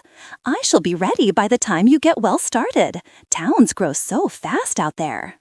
"Dan isn't going to allow any woman under 40 in his place. He doesn't like them, especially young and pretty ones," put in Tom, who was raging with jealousy because he read admiration for Nan in Dan's eyes. "That won't affect me, because doctors are exceptions to all rules. There won't be much sickness in Dansville. Everyone will lead such active, wholesome lives, and only energetic young people will go there. But accidents will be frequent, owing to wild cattle, fast riding, Indian scrimmages, and the recklessness of Western life. That will just suit me. I long for broken bones. Surgery is so interesting, and I get so little here," answered Nan, yearning to put out her shingle and begin. "I'll have you, Doctor, and be glad of such a good sample of what we can do in the East. Peg away, and I'll send for you as soon as I have a roof to cover you. I'll scalp a few red fellows or smash up a dozen or so of cowboys for your special benefit," laughed Dan, well pleased with the energy and fine physique which made Nan a conspicuous figure among other girls. "Thanks, I'll come. Would you just let me feel your arm? Splendid biceps. Now, boys, see here. This is what I call muscle." And Nan delivered a short lecture with Dan's sinewy arm to illustrate it. Tom retired to the alcove and glowered at the stars while he swung his own right arm with a vigor suggestive of knocking someone down. Make Tom sexton. He'll enjoy burying the patients Nan kills. He's trying to get up the glum expression proper to the business. Don't forget him, Dan, said Ted, directing attention to the blight-a-being in the corner. But Tom never sulked long and came out from his brief eclipse with the cheerful proposition. Look here, we'll get the city to ship out to Dansville all the cases of yellow fever, smallpox, and cholera that arrive. Then Nan will be happy, and her mistakes won't matter much with emigrants and convicts. I should advise settling near Jacksonville or some such city that you might enjoy the society of cultivated persons. The Plato Club is there, and a most ardent thirst for philosophy. Everything from the East is welcomed hospitably, and new enterprises would flourish in such kindly soil, observed Mr. March, mildly offering a suggestion as he sat among the elders enjoying the lively scene. The idea of Dan studying Plato was very funny, but no one except naughty Ted smiled, and Dan made haste to unfold another plan seething in that active brain of his. I'm not sure the farming will succeed and have a strong leaning towards my old friends, the Montana Indians. They are a peaceful tribe and need help awfully. Hundreds have died of starvation because they don't get their share. The Sioux are fighters, 30,000 strong, so government fears them and gives them all they want. I call that a damn shame. Dan stopped short as the oath slipped out, but his eyes flashed, and he went on quickly. It is just that, and I won't beg pardon. If I'd had any money when I was there, I'd have given every cent to those poor devils, cheated out of everything, and waiting patiently after being driven from their own land to places where nothing will grow. Now, honest agents could do much, and I've a feeling that I ought to go and lend a hand. I know their lingo, and I like 'em. I've got a few thousands, and I ain't sure I have any right to spend it on myself and settle down to enjoy it. Hey? Dan looked very manly and earnest as he faced his friends, flushed and excited by the energy of his words, and all felt that little thrill of sympathy which links hearts together by the tie of pity for the wronged. "Do it! Do it!" cried Mrs. Jo, fired at once, for misfortune was much more interesting to her than good luck. "Do it! Do it!" echoed Ted, applauding as if at a play. "And take me along to help. I'm just raging to get among those fine fellows and hunt." "Let us hear more, and see if it is wise," said Mr. Lorry, privately resolving to people his as-yet unbought prairies with Montana Indians and increase his donations to the society that sent missionaries to this much-wronged people. Dan plunged at once into the history of what he saw among the Dakotas and other tribes in the Northwest, telling of their wrongs, patience, and courage as if they were his brothers. "They called me Dan Firecloud because my rifle was the best they ever saw, and Black Hawk was as good a friend as a fellow would want, saved my life more than once, and taught me just what will be useful if I go back. They are down on their luck now, and I'd like to pay my debts." By this time, everyone was interested, and Dansville began to lose its charm. But prudent Mr. Bhaer suggested that one honest agent among many could not do much, and noble as the effort would be, it was wiser to think over the matter carefully, get influence and authority from the right quarters, and meantime look at lands before deciding. "Well, I will. I'm going to take a run to Kansas and see how that promises. Met a fellow in Frisco who'd been there, and he spoke well of it. The fact is, there's so much to be done everywhere that I don't know where to catch on, and half wish I hadn't any money," answered Dan, knitting his brows in the perplexity all kind souls feel when anxious to help at the great task of the world's charity.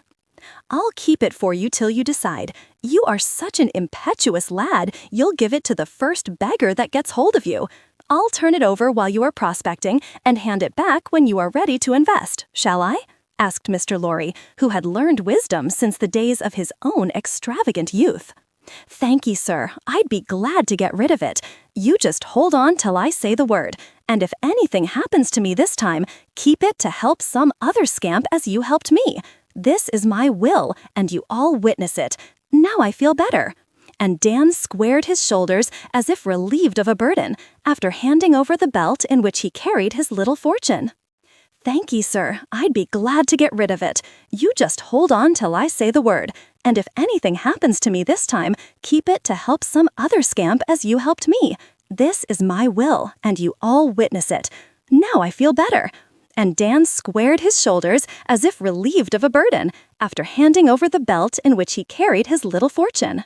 No one dreamed how much was to happen before Dan came to take his money back, nor how nearly that act was his last will and testament.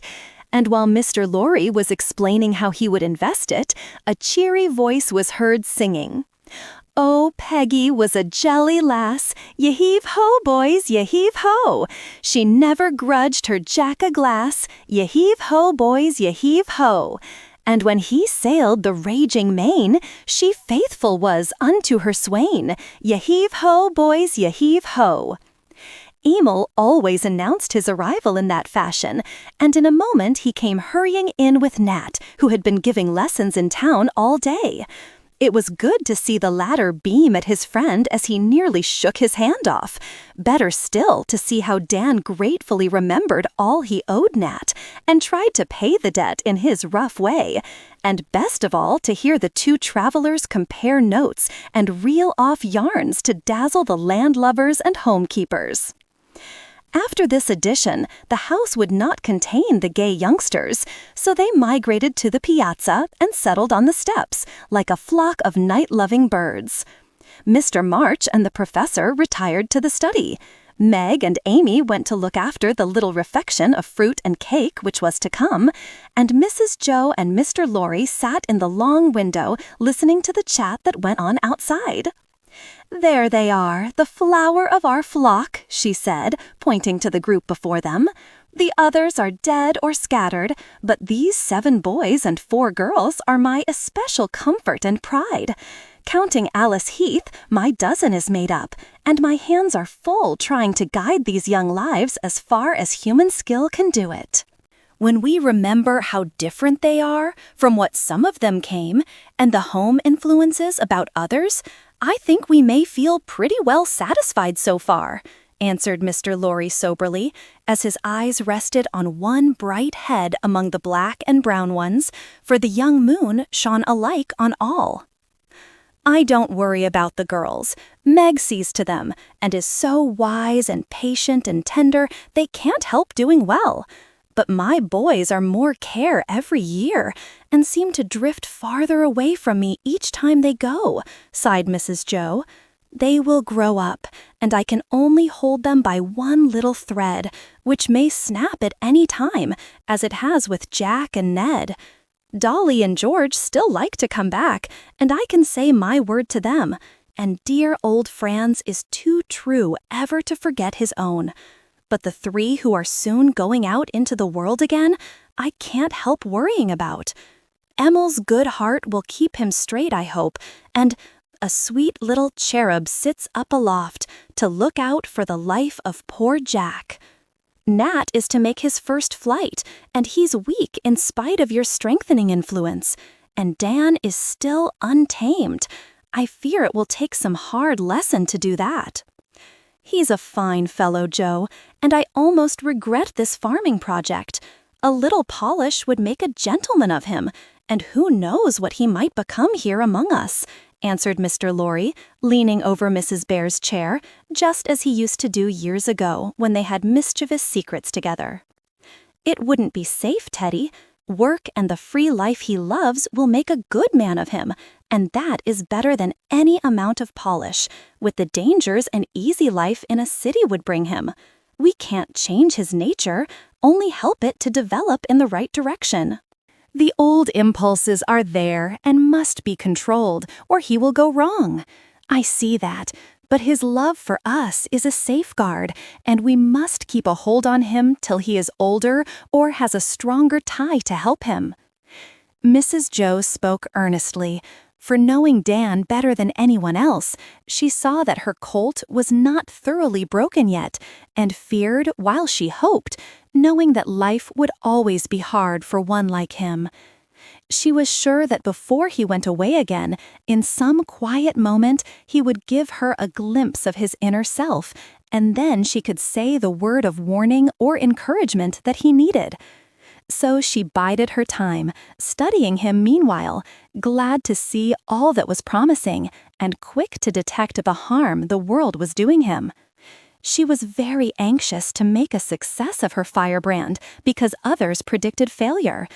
But having learned that people cannot be molded like clay, she contented herself with the hope that this neglected boy might become a good man, and asked no more. Even that was much to expect, so full was he of wayward impulses, strong passions, and the lawless nature born in him. Nothing held him but the one affection of his life, the memory of Plumfield, the fear of disappointing these faithful friends, the pride, stronger than principle, that made him want to keep the regard of the mates who always had admired and loved him in spite of all his faults. Don't fret, old dear. Emil is one of the happy-go-lucky sort who always fall on their legs.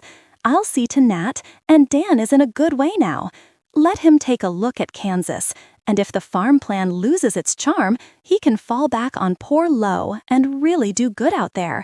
He's unusually fitted for that peculiar task, and I hope he'll decide to do it. Fighting oppressors and befriending the oppressed will keep those dangerous energies of his busy, and the life will suit him better than sheepfolds and wheat fields. I hope so. What is that? And Mrs. Jo leaned forward to listen as exclamations from Ted and Josie caught her ear. A Mustang, a real live one, and we can ride it. Dan, you are a first-class trump, cried the boy. A whole Indian dress for me. Now I can play Namioka if the boys act Metamora, added Josie, clapping her hands. A buffalo's head for Bess. Good gracious, Dan, why did you bring such a horrid thing as that to her? Asked Nan. Thought it would do her good to model something strong and natural. She'll never amount to anything if she keeps on making namby-pamby gods and pet kittens, answered irreverent Dan, remembering that when he was last here, Bess was vibrating distractedly between a head of Apollo and her Persian cat as models. Thank you. I'll try it, and if I fail, we can put the buffalo up in the hall to remind us of you, said Bess, indignant at the insult offered the gods of her idolatry, but too well-bred to show it except in her voice, which was as sweet and as cold as ice cream. I suppose you won't come out to see our new settlement when the rest do. Too rough for you? Asked Dan, trying to assume the deferential air all the boys used when addressing their princess. I am going to Rome to study for years. All the beauty and art of the world is there, and a lifetime isn't long enough to enjoy it, answered Bess. Rome is a moldy old tomb compared to the Garden of the Gods and my magnificent Rockies. I don't care a hang for art. Nature is as much as I can stand, and I guess I could show you things that would knock your old masters higher than kites. Better come, and while Josie rides the horses, you can model 'em. If a drove of 100 or so of wild ones can't show you beauty, I'll give up, cried Dan, waxing enthusiastic over the wild grace and vigor which he could enjoy but had no power to describe. I'll come someday with Papa and see if they are better than the horses of St. Mark and those on Capitol Hill. Please don't abuse my gods, and I will try to like yours, said Bess, beginning to think the West might be worth seeing, though no Raphael or Angelo had yet appeared there. That's a bargain. I do think people ought to see their own country before they go scooting off to foreign parts, as if the new world wasn't worth discovering, began Dan, ready to bury the hatchet. It has some advantages, but not all. The women of England can vote, and we can't. I'm ashamed of America that she isn't ahead in all good things, cried Nan, who held advanced views on all reforms and was anxious about her rights, having had to fight for some of them. Oh, please don't begin on that. People always quarrel over that question and call names and never agree. Do let us be quiet and happy tonight, pleaded Daisy, who hated discussion as much as Nan loved it. You shall vote as much as you like in our new town, Nan. Be mayor and alderman and run the whole concern. It's going to be as free as air, or I can't live in it, said Dan, adding with a laugh, I see Mrs. Giddy-Gaddy and Mrs. Shakespeare-Smith don't agree any better than they used to. If everyone agreed, we should never get on. Daisy is a dear, but inclined to be an old fogey, so I stir her up, and next fall she will go and vote with me. Demi will escort us to do the one thing we are allowed to do as yet. Will you take him, Deacon? Asked Dan, using the old name as if he liked it. It works capitally in Wyoming. I shall be proud to do it. Mother and the aunts go every year, and Daisy will come with me. She is my better half still, and I don't mean to leave her behind in anything, said Demi, with an arm round his sister, of whom he was fonder than ever. Dan looked at them wistfully, thinking how sweet it must be to have such a tie, and his lonely youth seemed sadder than ever as he recalled its struggles. A gusty sigh from Tom made sentiment impossible, as he said pensively, I always wanted to be a twin. It's so sociable and so cozy to have someone glad to lean on a pillow and comfort him if other girls are cruel. As Tom's unrequited passion was the standing joke of the family, this allusion produced a laugh, which Nan increased by whipping out a bottle of Nux, saying with her professional air, I knew you ate too much lobster for tea. Take 4 pellets, and your dyspepsia will be all right. Tom always sighs and is silly when he's overeaten. I'll take 'em. These are the only sweet things you ever give me, and Tom gloomily crunched his dose. Who can minister to a mind diseased or pluck out a rooted sorrow, quoted Josie tragically from her perch on the railing. Come with me, Tommy, and I'll make a man of you. Drop your pills and powders and cavort round the world a spell, and you'll soon forget you've got a heart, or a stomach either, said Dan, offering his one panacea for all ills. Ship with me, Tom. A good fit of seasickness will set you up, and a stiff northeaster blow your blue devils away. Come along as surgeon. Easy berth and no end of larks. And if your Nancy frowns, my lad, and scorns a jacket blue, just hoist your sails for other ports and find a maid more true. Added Emil, who had a fragment of song to cheer every care and sorrow, and freely offered them to his friends. Perhaps I'll think of it when I've got my diploma. I'm not going to grind 3 mortal years and have nothing to show for it. Till then, I'll never desert Mrs. Micawber, interrupted Teddy with a gurgling sob. Tom immediately rolled him off the step into the wet grass below, and by the time this slight skirmish was over, the jingle of teaspoons suggested refreshments of a more agreeable sort. In former times, the little girls waited on the boys, to save confusion. Now the young men flew to serve the ladies, young and old, and that slight fact showed plainly how the tables were turned by time. And what a pleasant arrangement it was! Even Josie sat still and let Emil bring her berries, enjoying her young ladyhood, till Ted stole her cake, when she forgot manners and chastised him with a rap on the knuckles. As guest of honor, Dan was only allowed to wait on Bess, who still held the highest place in this small world.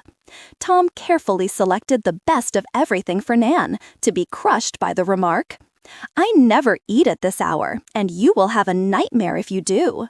So, dutifully curbing the pangs of hunger, he gave the plate to Daisy, and chewed rose leaves for his supper. When a surprising quantity of wholesome nourishment had been consumed, someone said, Let's sing, and a tuneful hour followed. Nat fiddled, Demi piped, Dan strummed the old banjo, and Emil warbled a doleful ballad about the wreck of the Bounding Betsy. Then everybody joined in the old songs till there was very decidedly music in the air. And passers-by said, as they listened smiling, Old Plum is gay tonight. When all had gone, Dan lingered on the piazza, enjoying the balmy wind that blew up from the hayfields and brought the breath of flowers from Parnassus. And as he leaned there romantically in the moonlight, Mrs. Jo came to shut the door. "Dreaming dreams, Dan?" she asked, thinking the tender moment might have come. Imagine the shock when, instead of some interesting confidence or affectionate word, Dan swung round, saying bluntly, "I was wishing I could smoke." Mrs. Jo laughed at the downfall of her hopes and answered kindly, "You may in your room, but don't set the house afire." Perhaps Dan saw a little disappointment in her face, or the memory of the sequel of that boyish frolic touched his heart, for he stooped and kissed her, saying in a whisper, "Good night, Mother," and Mrs. Jo was half satisfied.